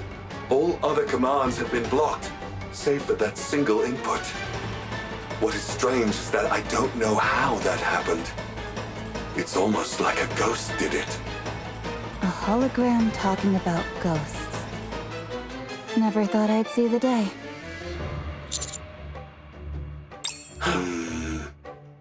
Cook. Are you okay? Oh, sorry, dear passengers. I seem to have experienced a momentary system error. As the gentleman said, encouraging Sisley to cook may help. But if such a plan fails, there's no telling what could happen.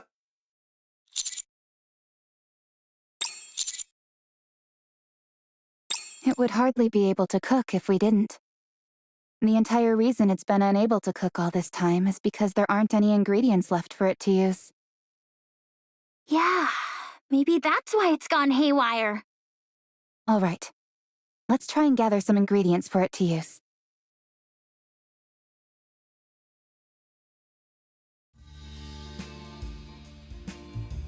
Am I the one going in? That's right. I'm not scared of ghosts. And that isn't a ghost anyway. Still, just in case, I would like one more person to come along with me as backup. I'll go with you. You already got electrocuted once and you're going back for more. Huh? Do you enjoy getting shocked? No. I like playing with electricity, but I don't like being electrocuted. Oh, got it. My bad. All right. Let's go. Oleg, you take the lead. Okay.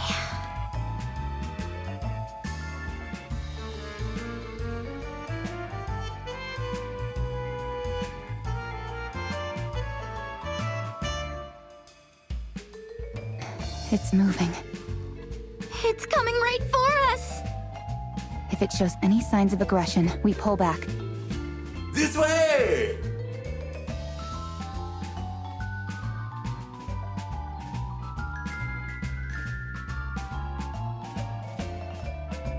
cooking the food, Sister Cecile. Warm meal, Sister Cecile.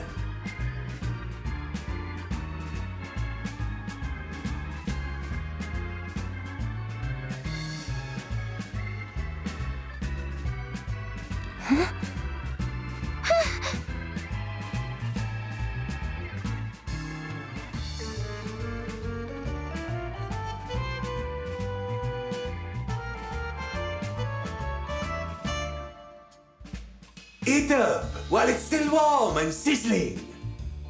A delicious meal for you. Are we going to try it or not? I'm a bit hesitant. As a survival expert, I'm well trained in differentiating what's edible and what isn't. I'll try it first. How do you determine what you can and can't eat? If you eat it and get sick, it's not edible. If you eat it and you're fine, it's edible. A most reliable method indeed. All right, here I go.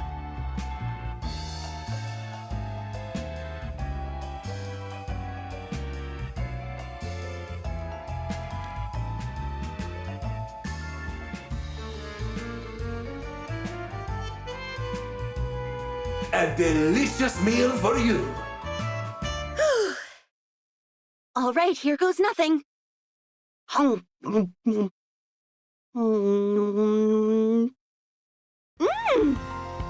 It's absolutely incredible!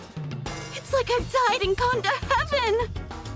Eat up while it's still warm and sizzling. Don't let it get cold. Everyone, come here and try some!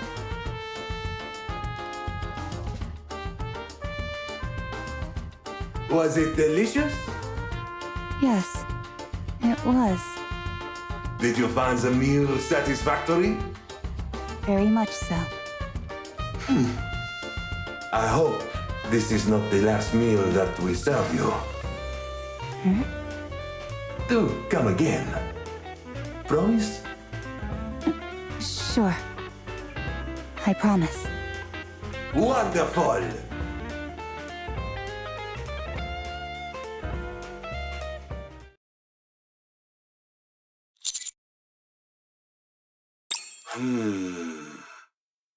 Yes, but connect me to the emitter anyway, just to be safe. Will do.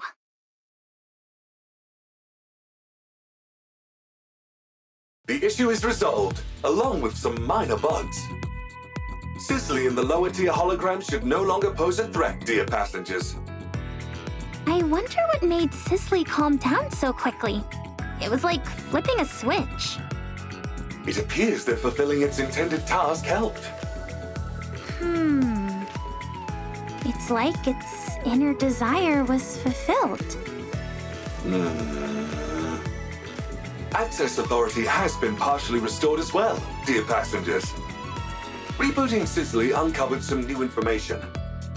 Some of my authorization privileges were transferred to the high-tier holograms, although I cannot recall the reason for doing so.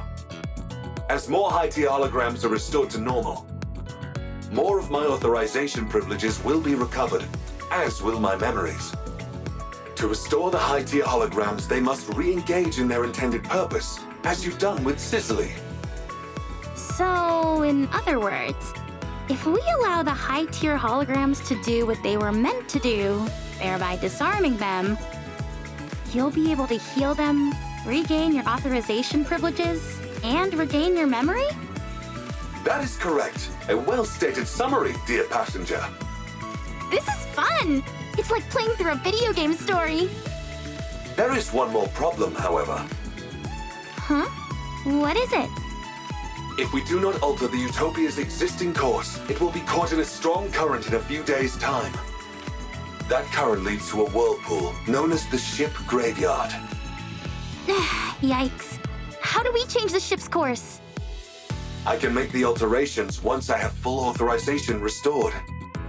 Okay. We'll do what we can.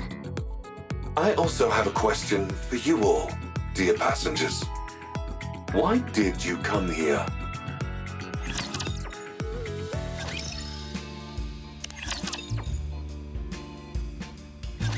I see. In order to investigate the power source of the Utopia, I must access the energy source data. Unfortunately, I currently lack sufficient clearance to do so. Once I have regained full authorization, I will be able to access that information.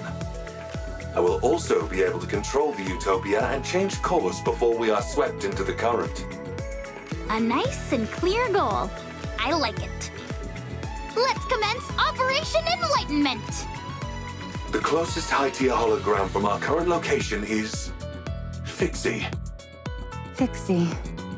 Its role must be to bonk passengers on the head with a wrench. In that case... Yes, I'll take charge. Since it involves maintenance, I'm the right person for the job. Good. That feels reassuring. Let's go. Must fix, but don't know why. If it were fixed, no one would have suffered.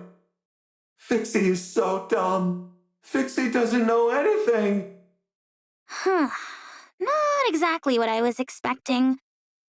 In these types of cases, there's usually something broken that needs to be repaired. Commencing approach. Alec, watch my back. Okay. I'll suck in the lower tier holograms with my magnificent BFG, so you can make contact with Fixie. Just be careful not to get too close. Got it.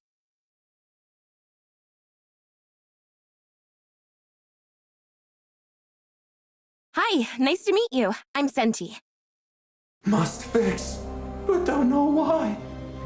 If it were fixed, no one would have suffered.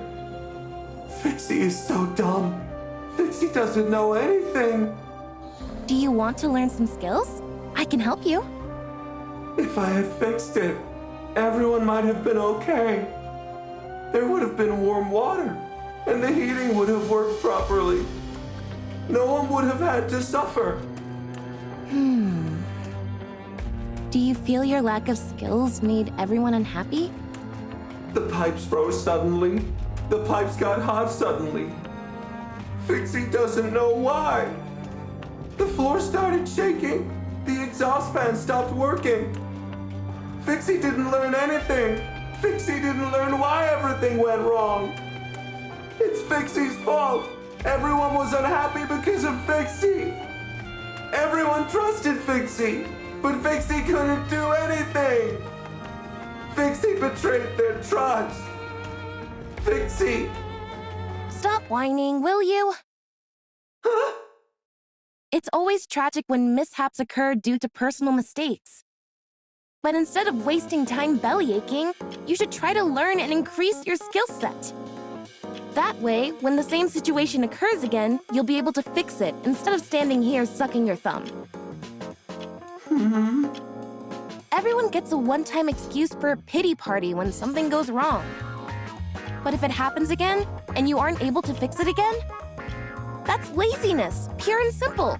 That means you're stagnating. We can't rest on our laurels. Even a small step forward counts. We must always grow as people. Only then can we repay other people for being kind enough to trust us. We must master every skill we possibly can, so that others can have peace of mind. So they feel free to go wherever they please without worry or concern. That's something which they've entrusted us with, and we can't let them down. She's giving a life lesson to a hologram. But Fixie has no way to learn new skills. Without a software update, evolution is impossible. Wow, how pragmatic. Don't worry, I'll impart all my knowledge to you. I'll show you all the latest technology that the Ark has to offer. You're going to teach Fixie skills? You're going to help Fixie? You bet I am. Your crash course starts now. No, not like that. Use your hands for that, not the electric drill.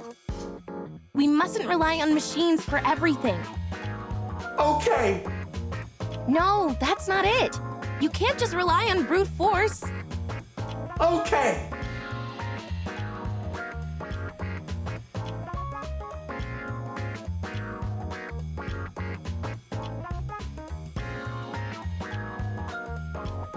We've still got a long way to go. You need to memorize the revised edition of welding reactions. Okay. After that, I want you to read this dissertation on stress and weight distribution for various materials. Okay. Is it just me, or is Phyxius speaking differently?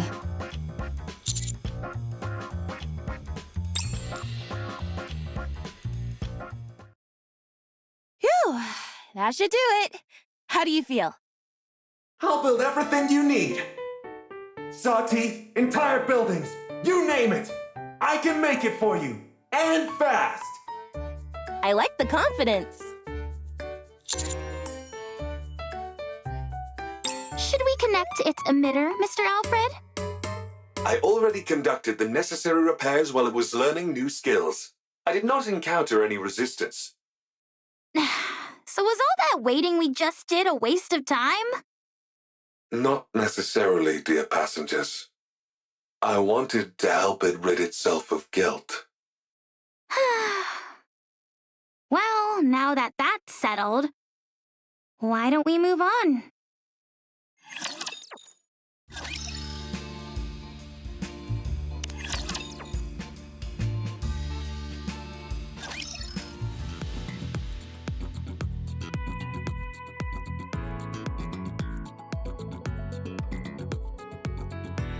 I believe I prepared a comprehensive safety manual for every situation. However, when unexpected situations started popping up, the manual proved useless. I could keep a handle on things when it was safe, but in dangerous situations, I was no help at all. Then how about this? A multi-purpose hook shot. This barrel fires a hook with a wire attached to it, which then sticks to any surface. It's perfect for a quick escape when you're in a jam. Once you've fired it and it's attached to a wall or a ceiling, does the wire retract? Huh? No, why would it do that? How else would you be able to pull yourself up? Oh, good point. Maybe it could slow down your fall as you rappel down a wall? How much weight can it sustain? About 44 pounds. How would that slow you down in the slightest? Then it could... It could be used to flip switches that are far away! Do you have anything else? Of course!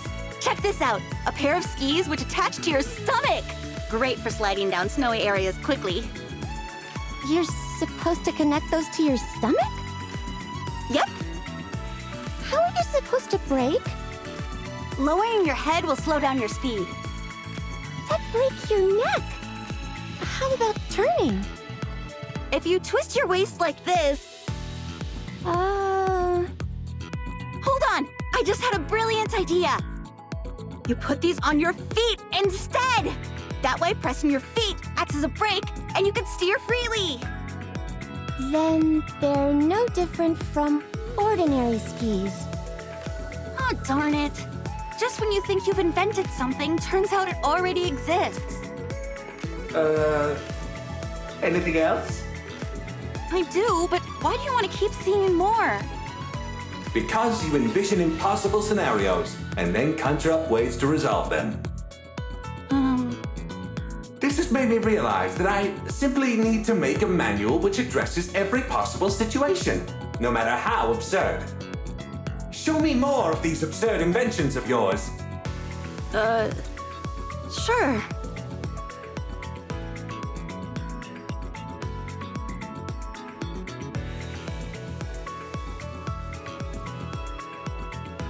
That's enough. Fortunately, I can now create safety manuals which address even the most utterly ridiculous situations. Please, continue to make more absurd inventions in the future. Sure thing.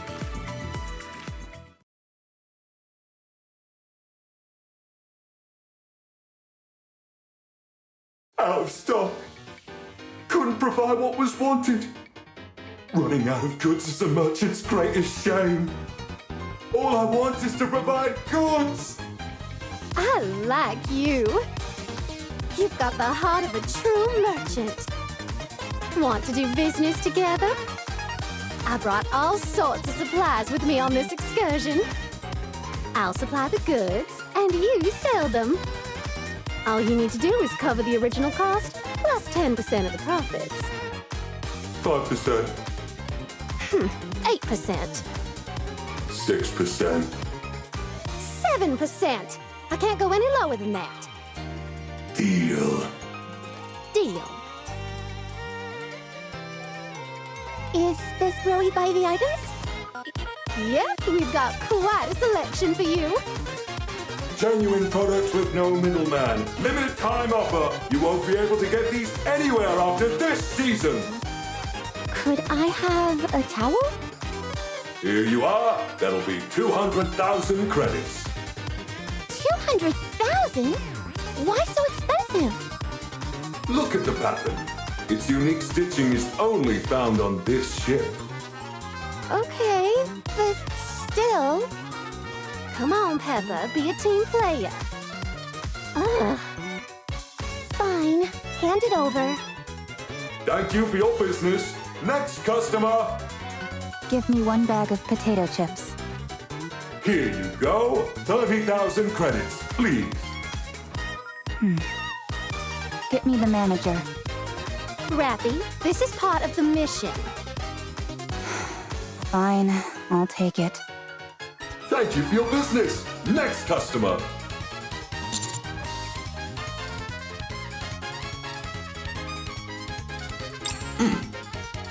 That will be 500,000 credits.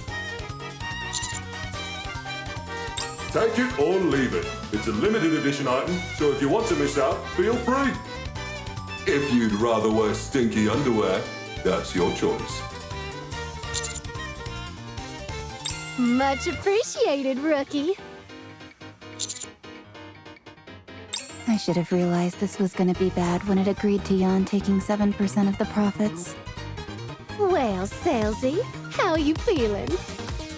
I'm satisfied. This feels like a dream. I'm selling goods and earning money. I'm so happy! You and me both. You both make a great team. Do you know what a merchant's dream is, Rappy? It's to buy cheap and sell high. That's right. Nothing beats a good profit margin. I'm liking you more and more, Salesy. Let's take some more people for a ride. You bet.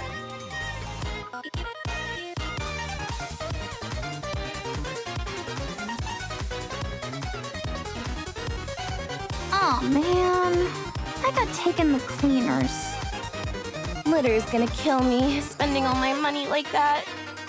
Don't worry. I'll return everyone's money. Minus the market price of the goods, that is. Huh? Really? You didn't actually think I'd run off with all that money, did you? A little. It may not seem like it to you, but I don't cheat people. Any merchant worth their salt shouldn't be greedy. All they need is to make a fair profit, nothing exorbitant. At least, that's how it should be. Anyway, we're all done here, so that leaves only one, yeah?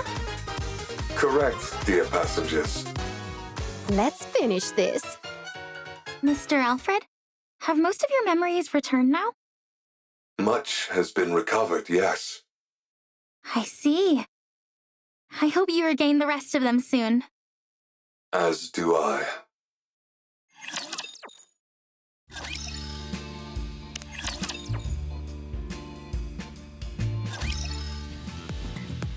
The last high-tier hologram is Niti. It is the maid responsible for tending to the bedding and ensuring a welcoming atmosphere on the ship. The bedrooms are its designated area. I've seen it. Sleeping on sofa. It talked to me. Yes, that is very likely, dear passengers. Its primary function is to ensure passengers sleep comfortably. Since it is unable to provide that service, it is likely waiting in the bedrooms for passengers. Sofa uncomfortable. Couldn't sleep. You're supposed to sleep on the bed. Prefer sofa. Is Miss Niti alone? There doesn't seem to be any lower-tier holograms around. Yes, too many holograms would disturb passengers' sleep.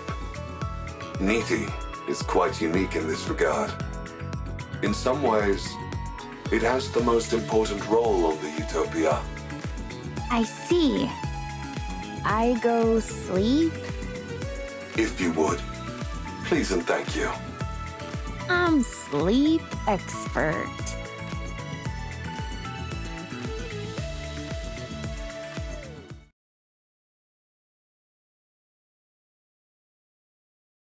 Yeesh, it's like something straight out of a horror movie. Yeah.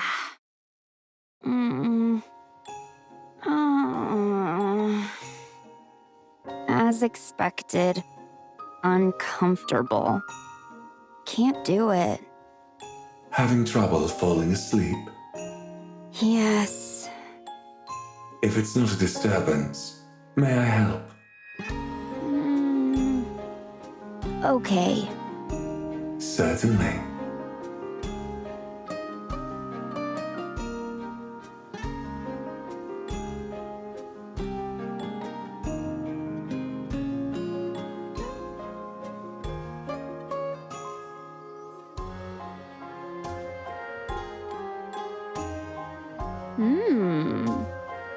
Comfortable. Is there anything you would like to confide to me? Confide? It could be anything. Something you regret, or a memory of something that you cherish. Whatever you wish to say, I'll listen. This hologram's speech patterns are completely different from the others. That is because the nature of its job is different, dear passengers. Nothing to say. Is there anything you regret? Not saying. Try speaking calmly, without any emotion. As if it's someone else's story. It will help you sleep better.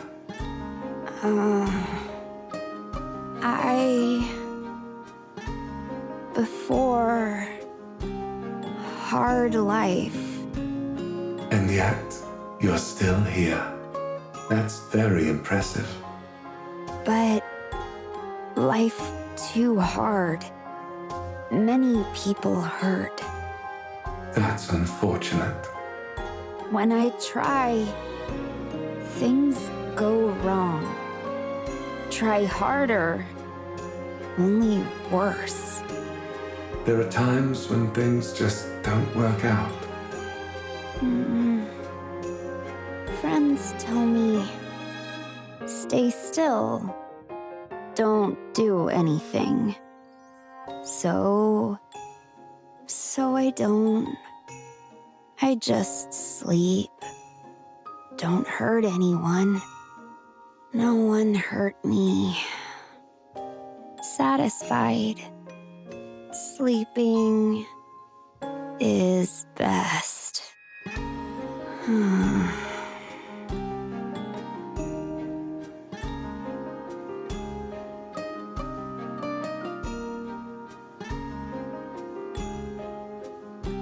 Sleep well.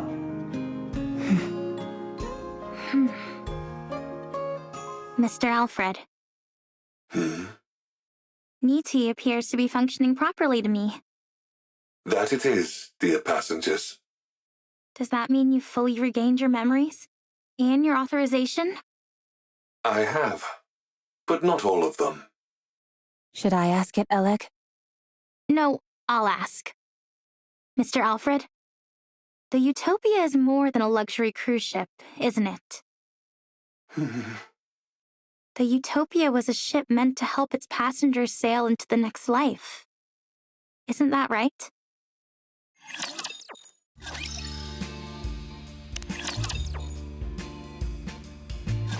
The luxury cruise ship, Utopia, is a vessel that set sail 2 years after the first Rapture invasion. At that time, the ocean was safe from Rapture attacks. However, the goal was not survival, but to provide an environment to face the end of one's life without fear. I heard many people made that choice back then. The Utopia was outfitted with all manner of accommodations, as well as top-class facilities. AI holograms were provided to ease the burden of the crew. Every day, there were parties and events. A true utopia. But the supplies lasted 1 month. They were never meant to last longer than that. After the final opulent gala, the Utopia switched to minimal power. The final choices of the passengers varied. There were those who chose to enter eternal sleep, and there were some who resisted, angry or saddened by the destiny foisted upon them. Eventually, however, the end came for everyone. After that, I gathered all of the passengers and drifted around the ocean until the power ran out. That is when you all came along. These high-tier holograms weren't here originally, were they? That's correct. I oversaw all aspects of the Utopia myself. That explains why you'd regain more memories every time we interacted with them.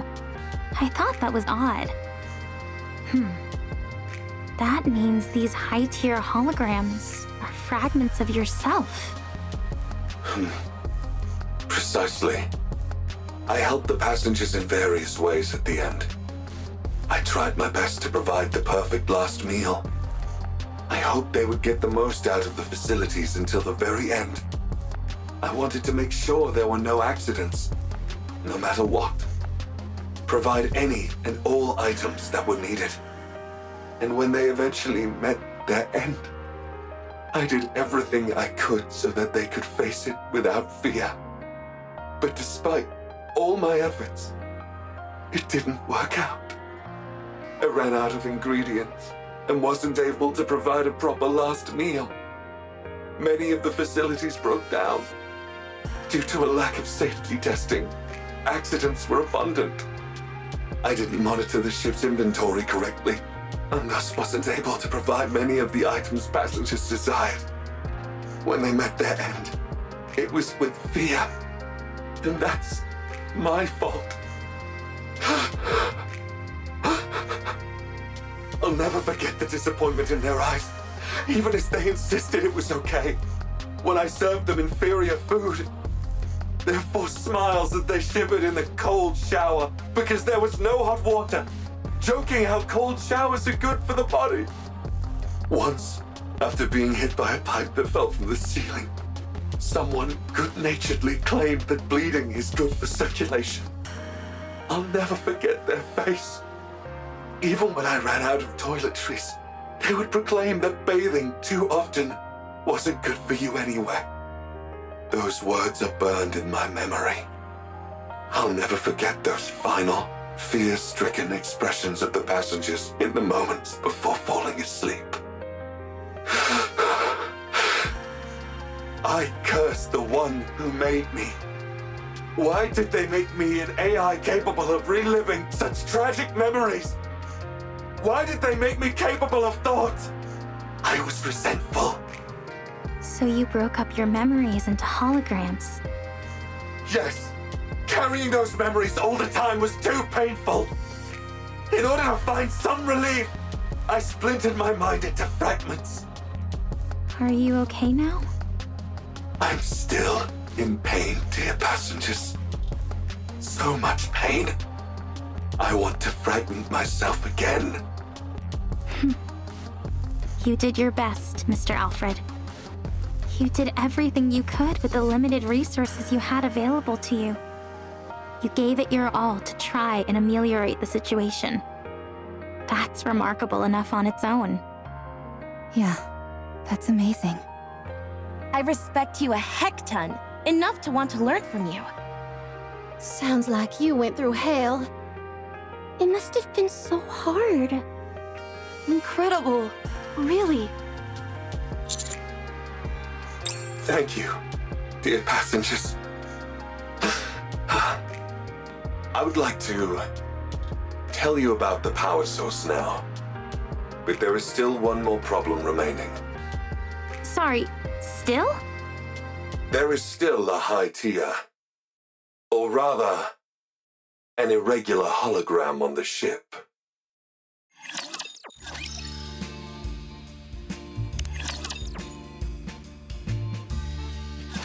There was a Nikke aboard the Utopia as well.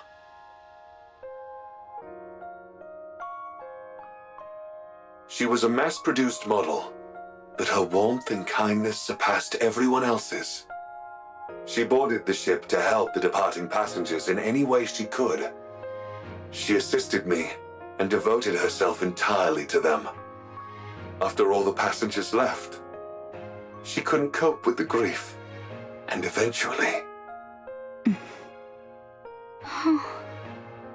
I didn't want to forget her.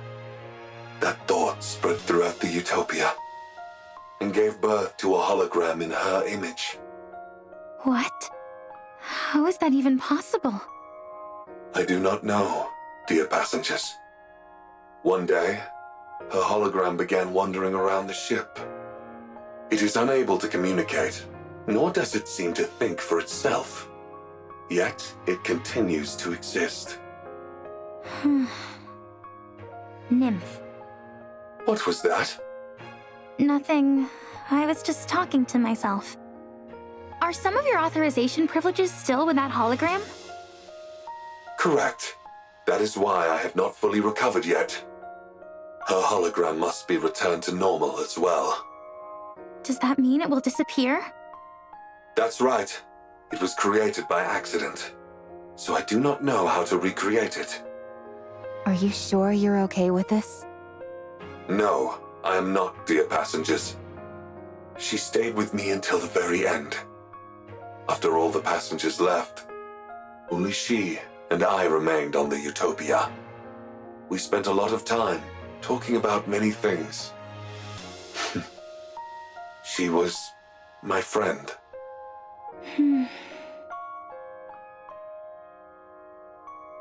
The ship has already served its purpose, but it will not be your final destination. You are all alive, dear passengers. Help me bury those whom I still carry in my heart, and bless the lives of those still living. Do that, and I will bless you all as well. Please, help me give her an honorable send-off, the one which she deserves. Alfred. All right. We'll be sure to give her a proper send-off.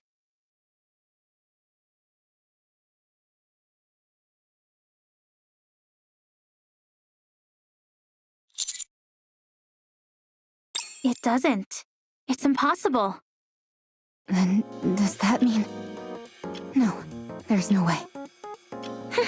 No, it's not a ghost. I think. You could at least pretend to be certain for my sake, if nothing else. My best hypothesis is... some of the data remaining in her nymph may have made contact with one of the Utopia's numerous hologram generators and then assumed form. Or something like that. Is that possible? I'm not sure. There's still so much we don't know about Nymph. I'm simply saying that's the most plausible theory. Darn right! To assert something like that exists without giving a good reason is just unfair. Unfair? What do you mean?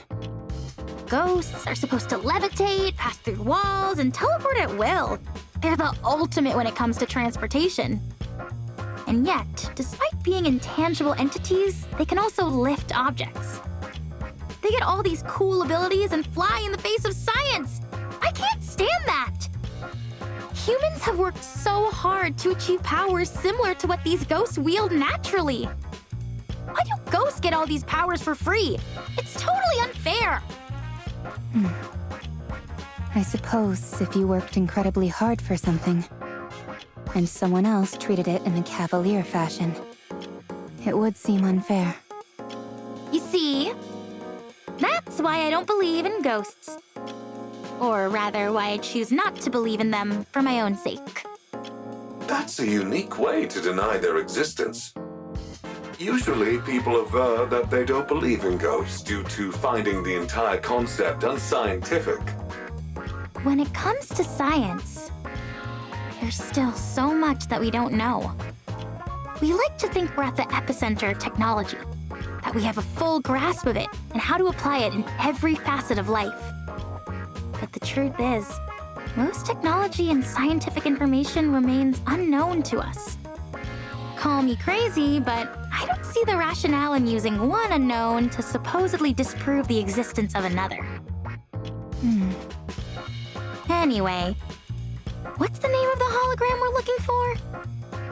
It feels kind of weird and impersonal just referring to it as a hologram.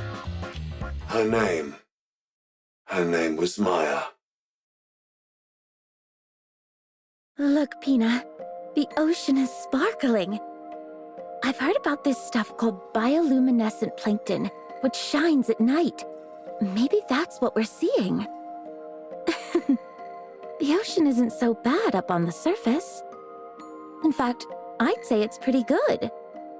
I'm so glad you and I are able to glimpse such a rare phenomenon. For me, this is better than paradise. Looks like my wish came true.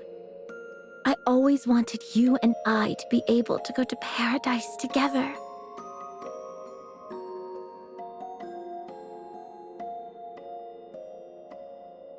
Pina, let's never part again, ever. Let's always stay together. Right here, in paradise.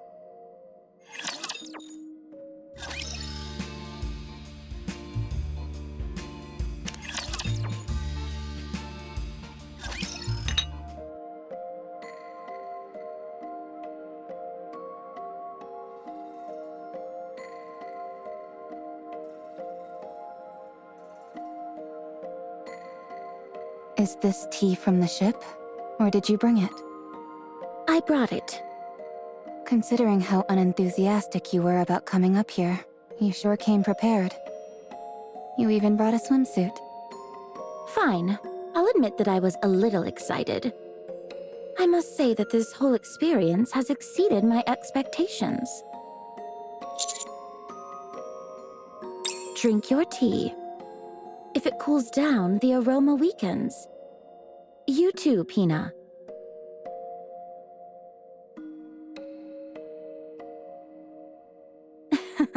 There you go, smiling again. Does seeing me drink make you happy? Very well. You can appreciate yours later.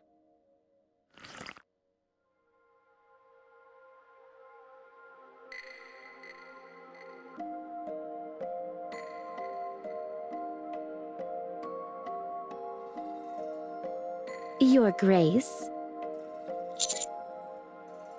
Do you not like my tea? Should I bring you something else? Huh, were you now? I see you're well versed in appreciating tea.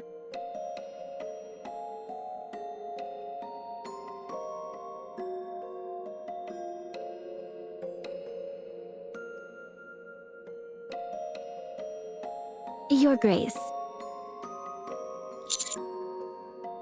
I take it you enjoyed the tea? You've already finished your cup. That's all well and good, but tea time is also meant for conversation. It would be better if you could match the pace of everyone else present.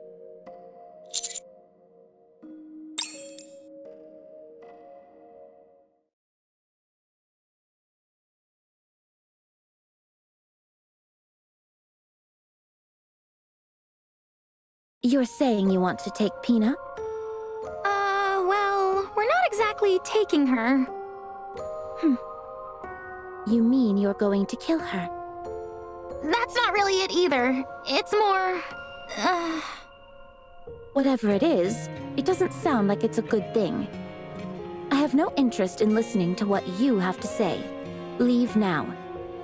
Pina and I plan to have tea together. Elig, stop beating around the bush. And give it to her straight. That's easier said than done. I mean, look at her. We may be in serious trouble. Enough of this. All right, Dorothy, here's the deal.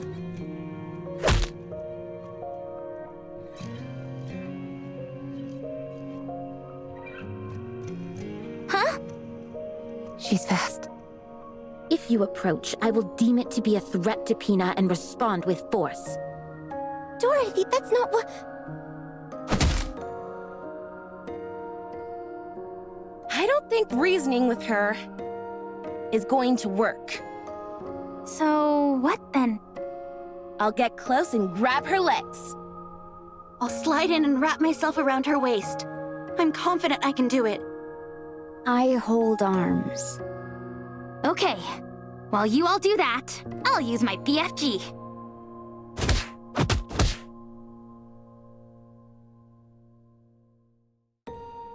You guys really are incapable of whispering, aren't you? Just like in the boat on the way here. Why are you all being so cruel to Pina? Don't tell me you two also... No. The commander and I came here for a cup of tea.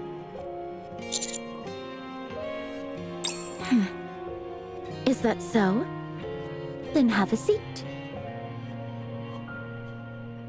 I'm glad I came here.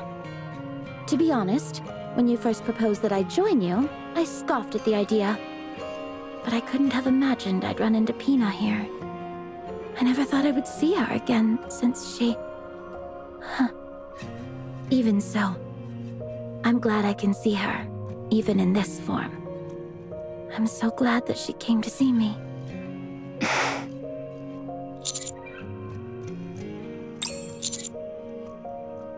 Pina. She was... When we were at our lowest and on the verge of collapse, she was the one who helped us get back on our feet. Isn't that amazing?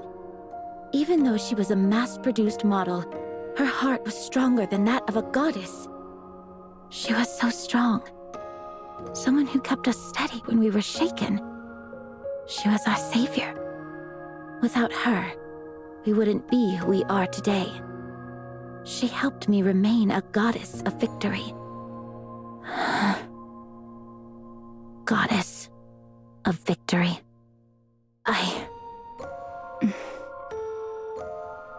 Sounds like she's someone very precious to you. Oh, yes. Very much so. Just as you have Red Hood, I have Pina. Dorothy, you're not thinking straight right now. That's not Pina. You need to snap out of it.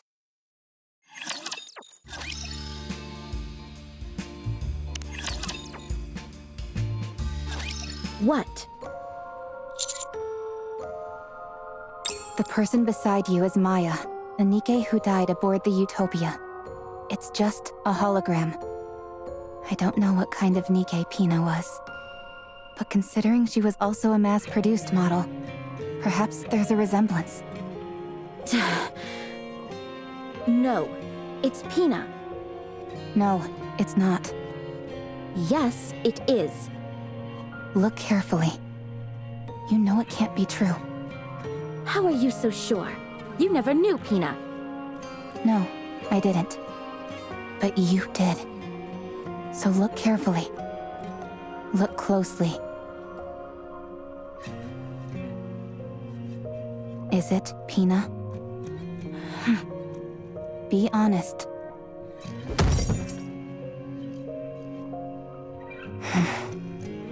If we don't retrieve that hologram, this ship will be caught in a dangerous current. Get out of my sight. We will be pulled into a whirlpool. Everyone will die. Don't say another word. Just go. We don't have time for this. I don't want to talk to you anymore. I'll say it again. That's not Pina. I said shut your mouth.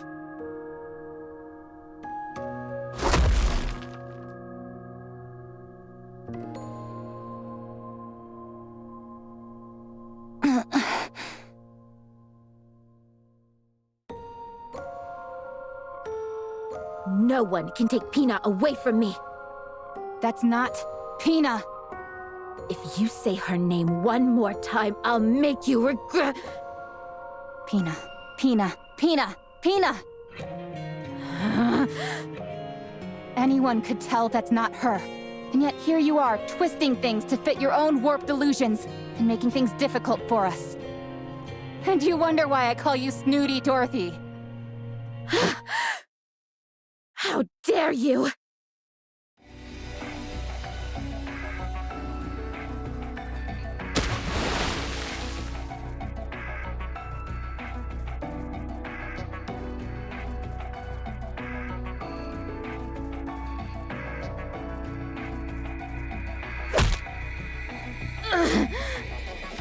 Acting so smart and sophisticated.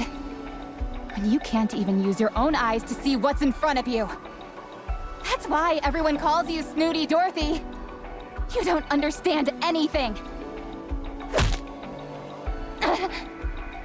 You've got to say a proper goodbye. You have happy memories to look back on. Stop acting like you know everything.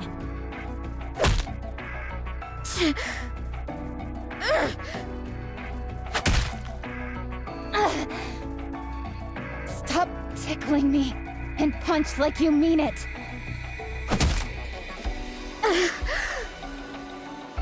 You may look different now, but you're still as weak as you ever were.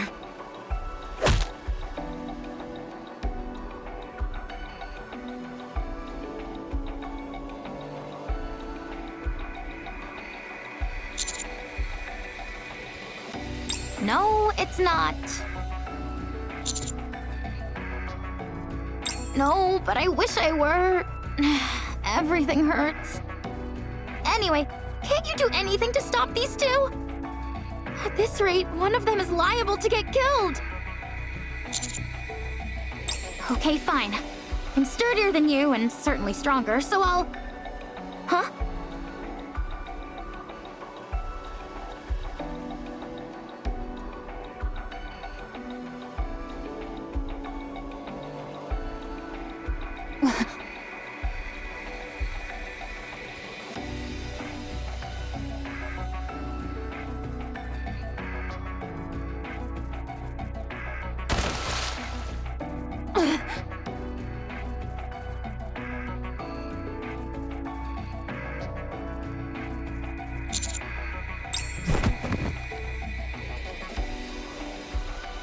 Let go! I said let go! Unlike the other Nikkes, I can attack humans. If you value your life, let go of me! Such strength! You liar.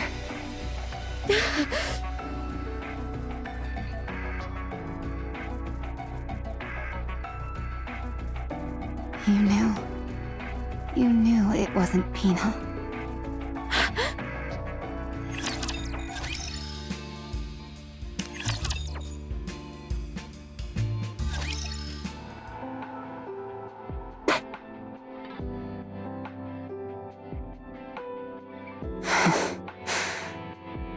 You knew.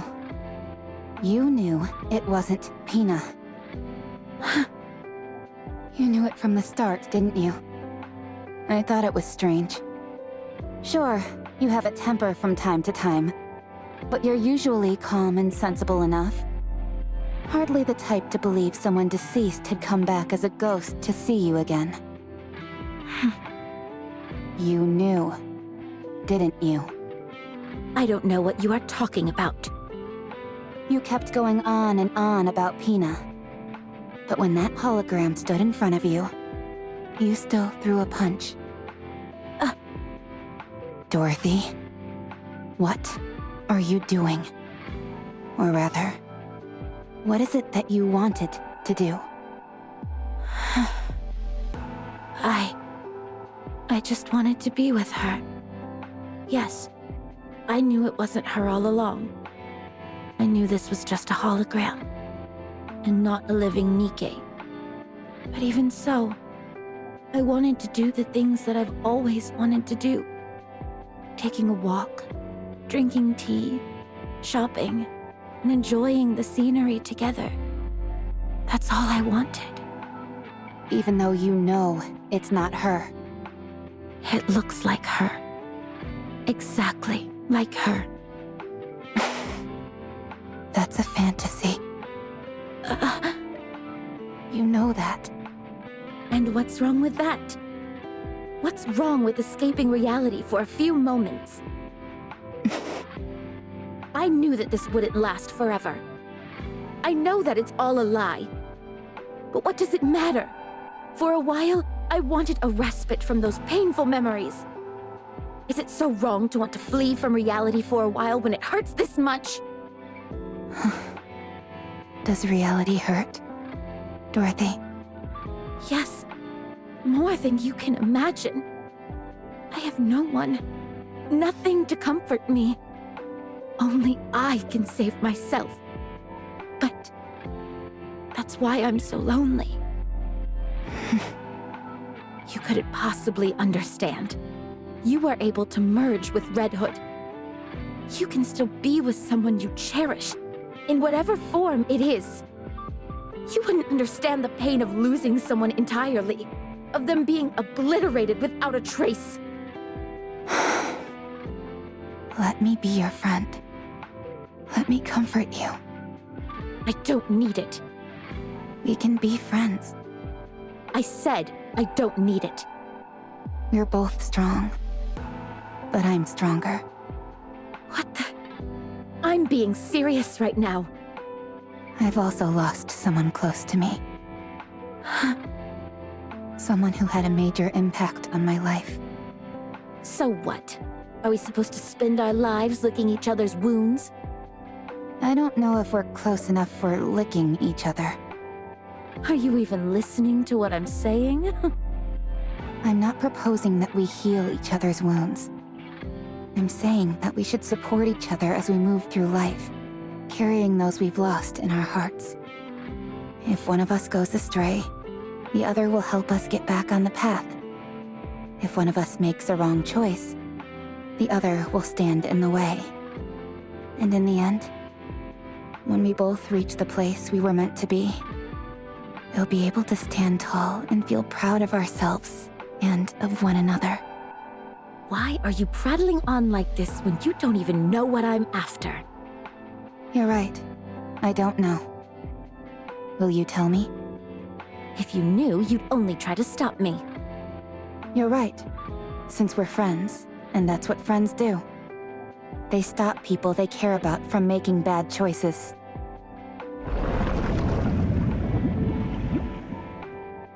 I'm sorry to interrupt, dear passengers, but the Utopia is about to be pulled into a current. We must hurry.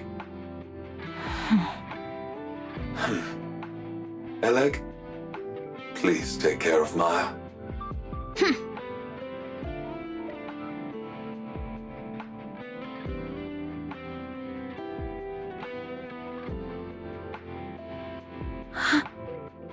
Wait!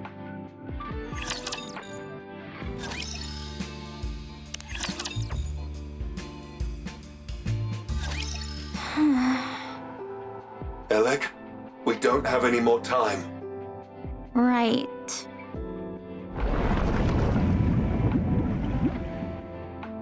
Wait! Please, wait a moment! I'm not ready! Eleg! Boo!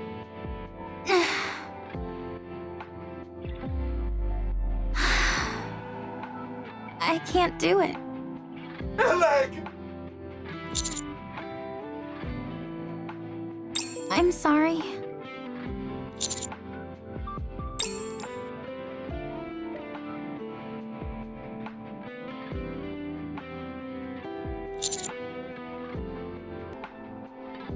Yes.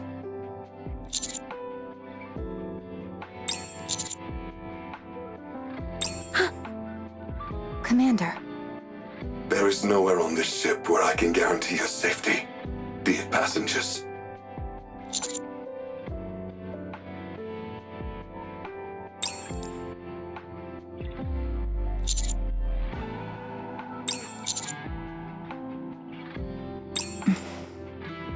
Mr. Commander.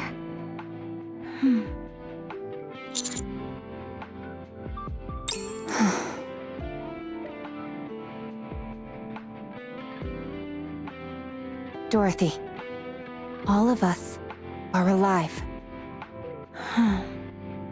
So listen to the voices of the living. But they are no longer with us. Getting yourself killed won't mean you'll get to them again. You want to hear their voice again, but you can't. We cannot see or communicate with the dead. Listen to my voice. I'm asking for your help. I'm right in front of you, living and breathing, talking to you. And I'm offering my hand. Take my hand, one that's living, and get up. Yes, that's right.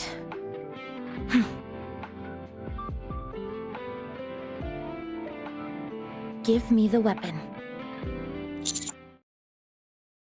I'm sure I'm the only one who can do it.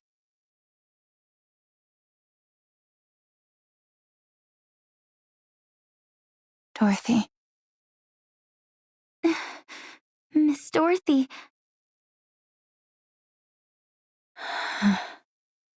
Pina.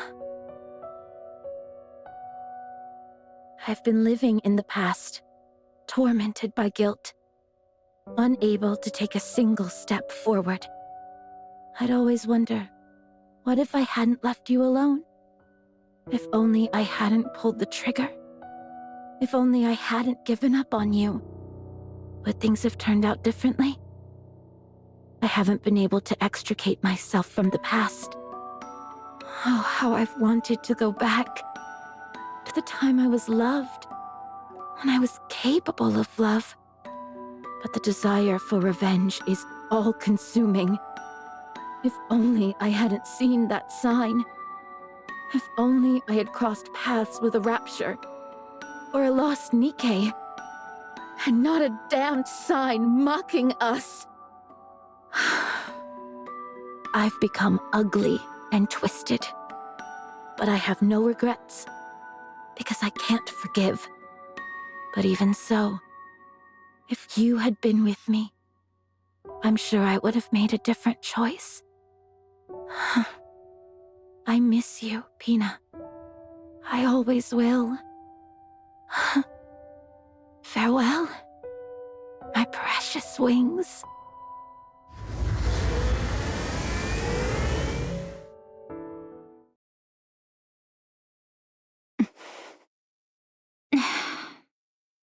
All authorization has been restored. Rerouting ship now, dear passengers. Abnormality detected in power source. It's a Rapture. A massive one. The Rapture has occupied the Utopia's power source. I cannot control the ship until it is removed. So it all comes down to a Rapture. Yet again. yes, everyone, let's go. Dorothy, Yes, can you go? let's go. I need an outlet. Bad. Initiating manual override of the power source. The provoked Rapture will reveal itself soon. Please, head to the deck, dear passengers.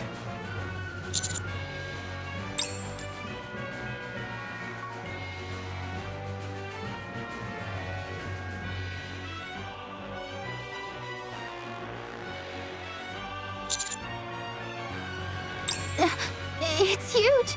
The core must be massive as well! Let's take this thing down quick. Dorothy, Elag. On it! Let's go.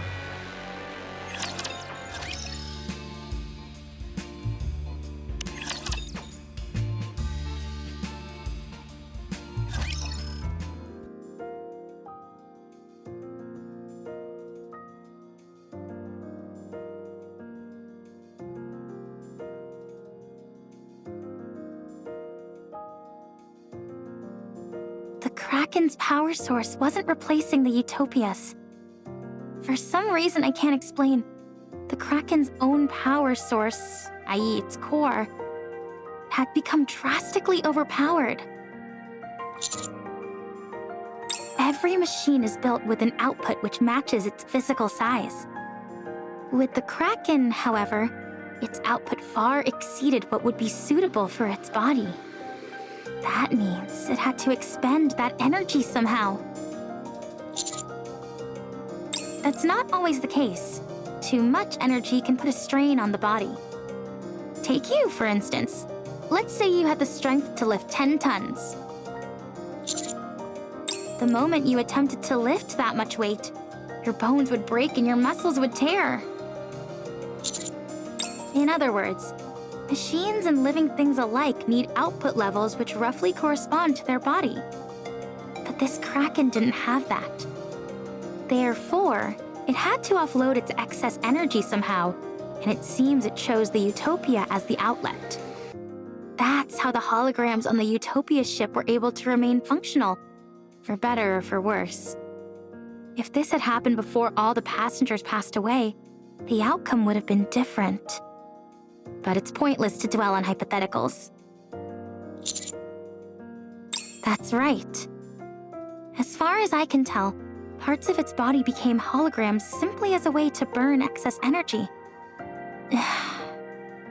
Any guesses as to why the output became so large? It's hard to say. We encountered something similar to this once before, but we never figured out the cause. I guess it proves that, once again, things like cores can't be trusted.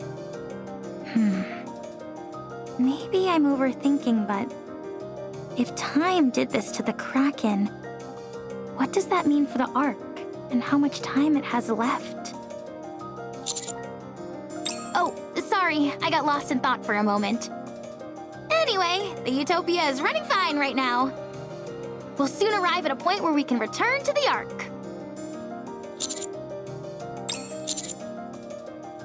Actually, Alfred says it has something to say regarding that. It wants to tell us all at once, though, once we've gathered.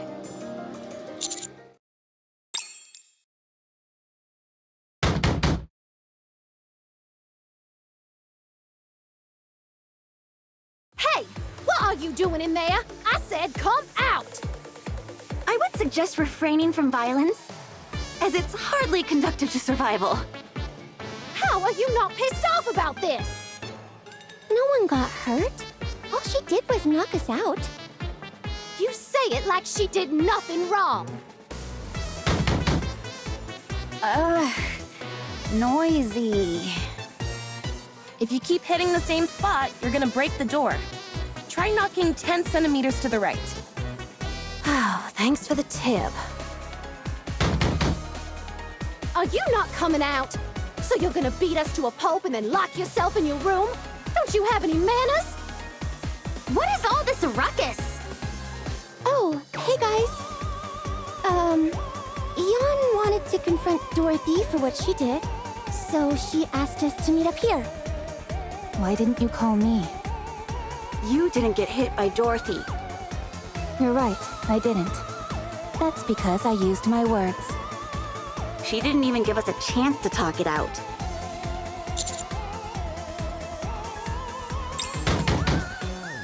I said come out!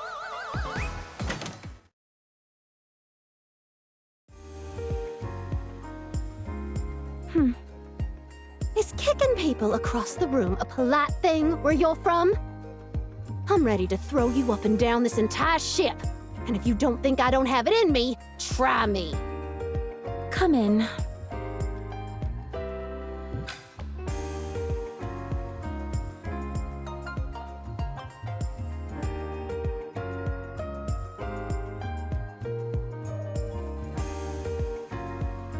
What is this? Drink.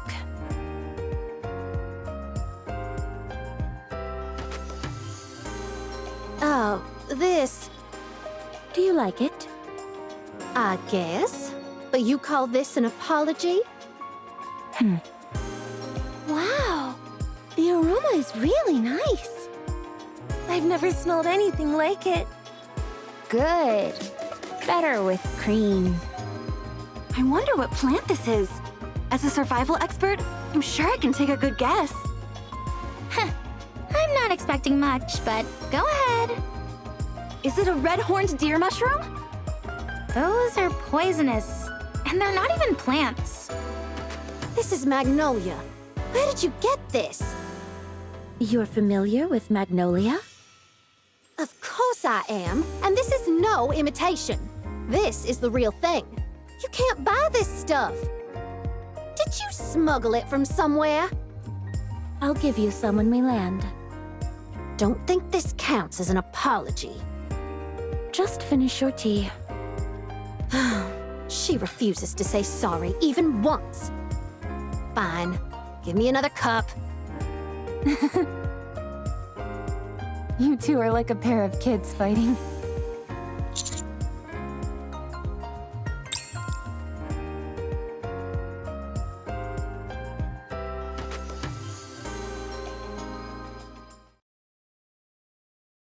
Once it reaches its destination, the Utopia will cease to operate.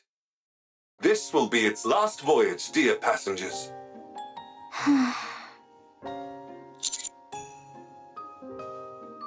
Thanks to Eleg's help, the core efficiency has improved and the generators were upgraded. However, many of the systems here are antiquated and cannot be repaired. It is fine, dear passengers. Once the passengers were all gone, the Utopia had fulfilled its purpose. This should have happened long ago. Whatever needs to be fixed, I'll fix. If I bring litter along... Thank you for the offer. But you must know how difficult it is to send materials to such a remote location. This is also a massive cruise ship, nearly the size of a small city. We must put to rest those who remain in our hearts, and bless the lives of those still living. In departing, we offer our blessings to all those who are aboard this vessel.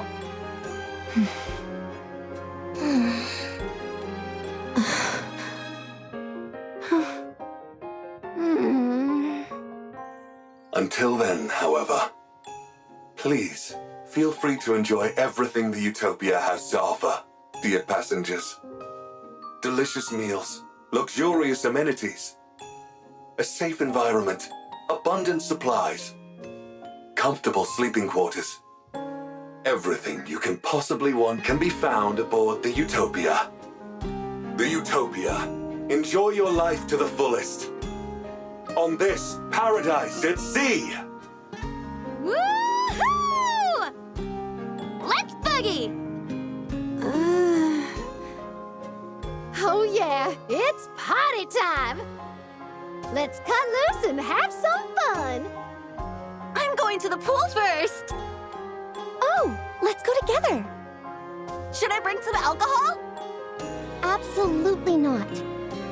I'll fully map out the cruise's structure. With plenty of snacks piled next to me, of course.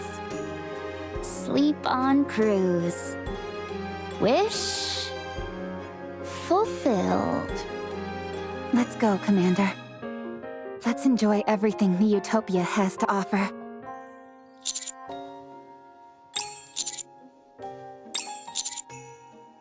We must put to rest those who remain in our hearts, and bless the lives of those still living.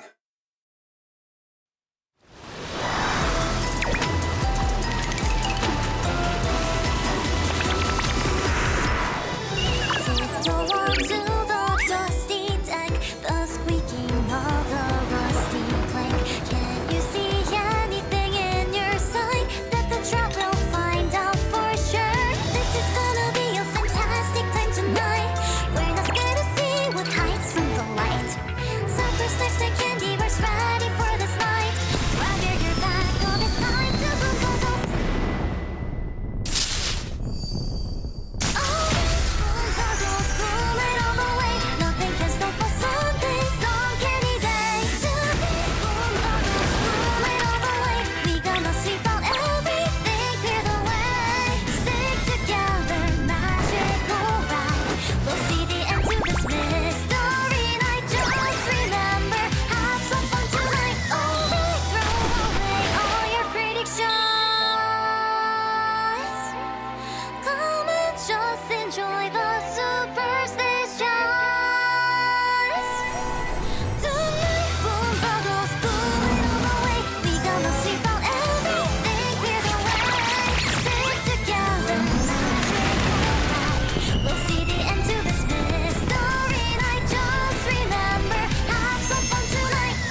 How do you like it?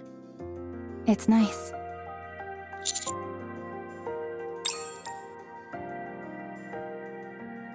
I intend on taking the Ark.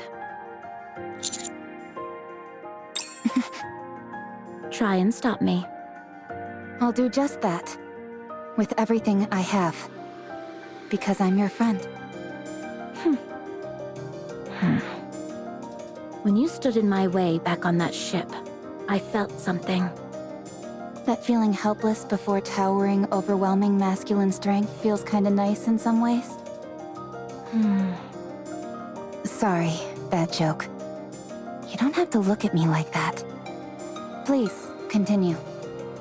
I realize that if there's someone to hold me back, I might not make the wrong choice. And what would that be? Ending your life, for starters. If your grace hadn't stopped me, I would have killed you. What are you talking about? I'd have taken you out long before you had a chance to kill me.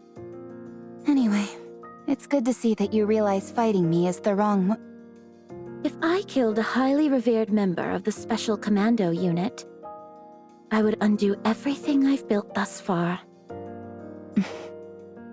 That is what I meant when I said it would be a wrong choice. Dorothy, what are you doing with the Ark? Forcing it to make a decision. What do you mean?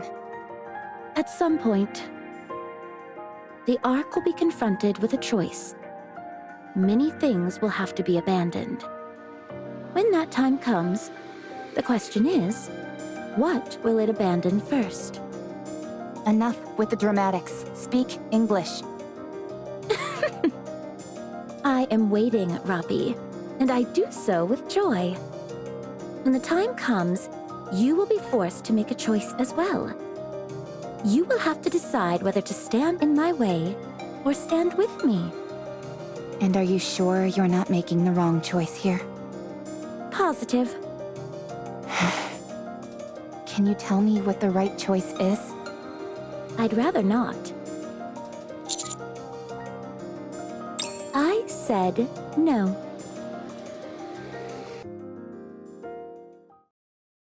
Report. I'm sorry, but there's not been anything significant so far.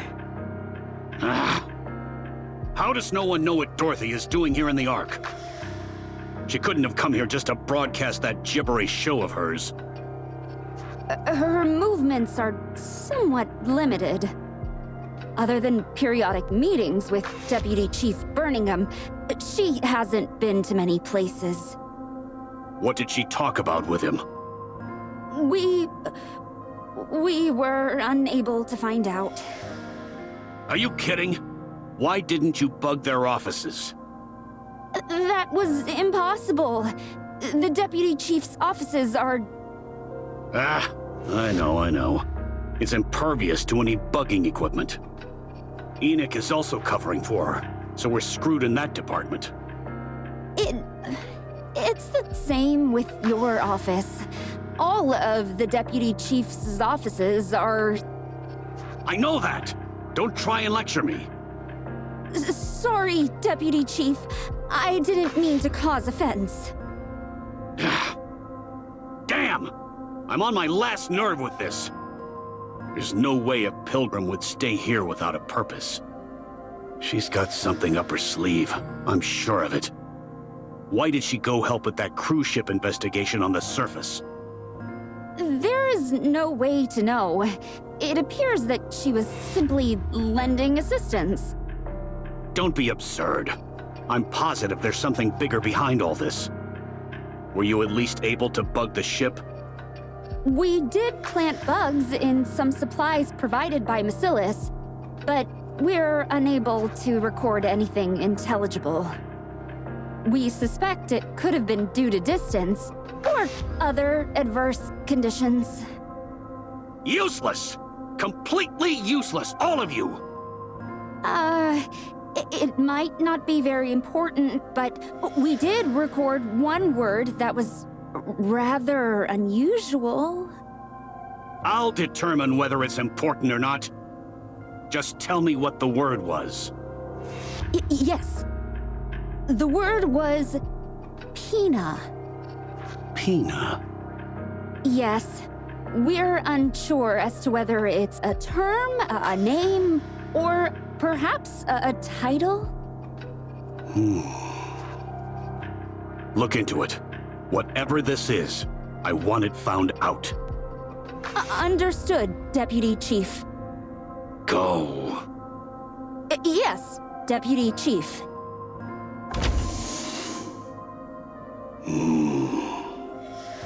Pilgrim. Dorothy. I don't know what you are up to, but I'm going to find out. No matter what it takes. No one can threaten my kingdom. No one.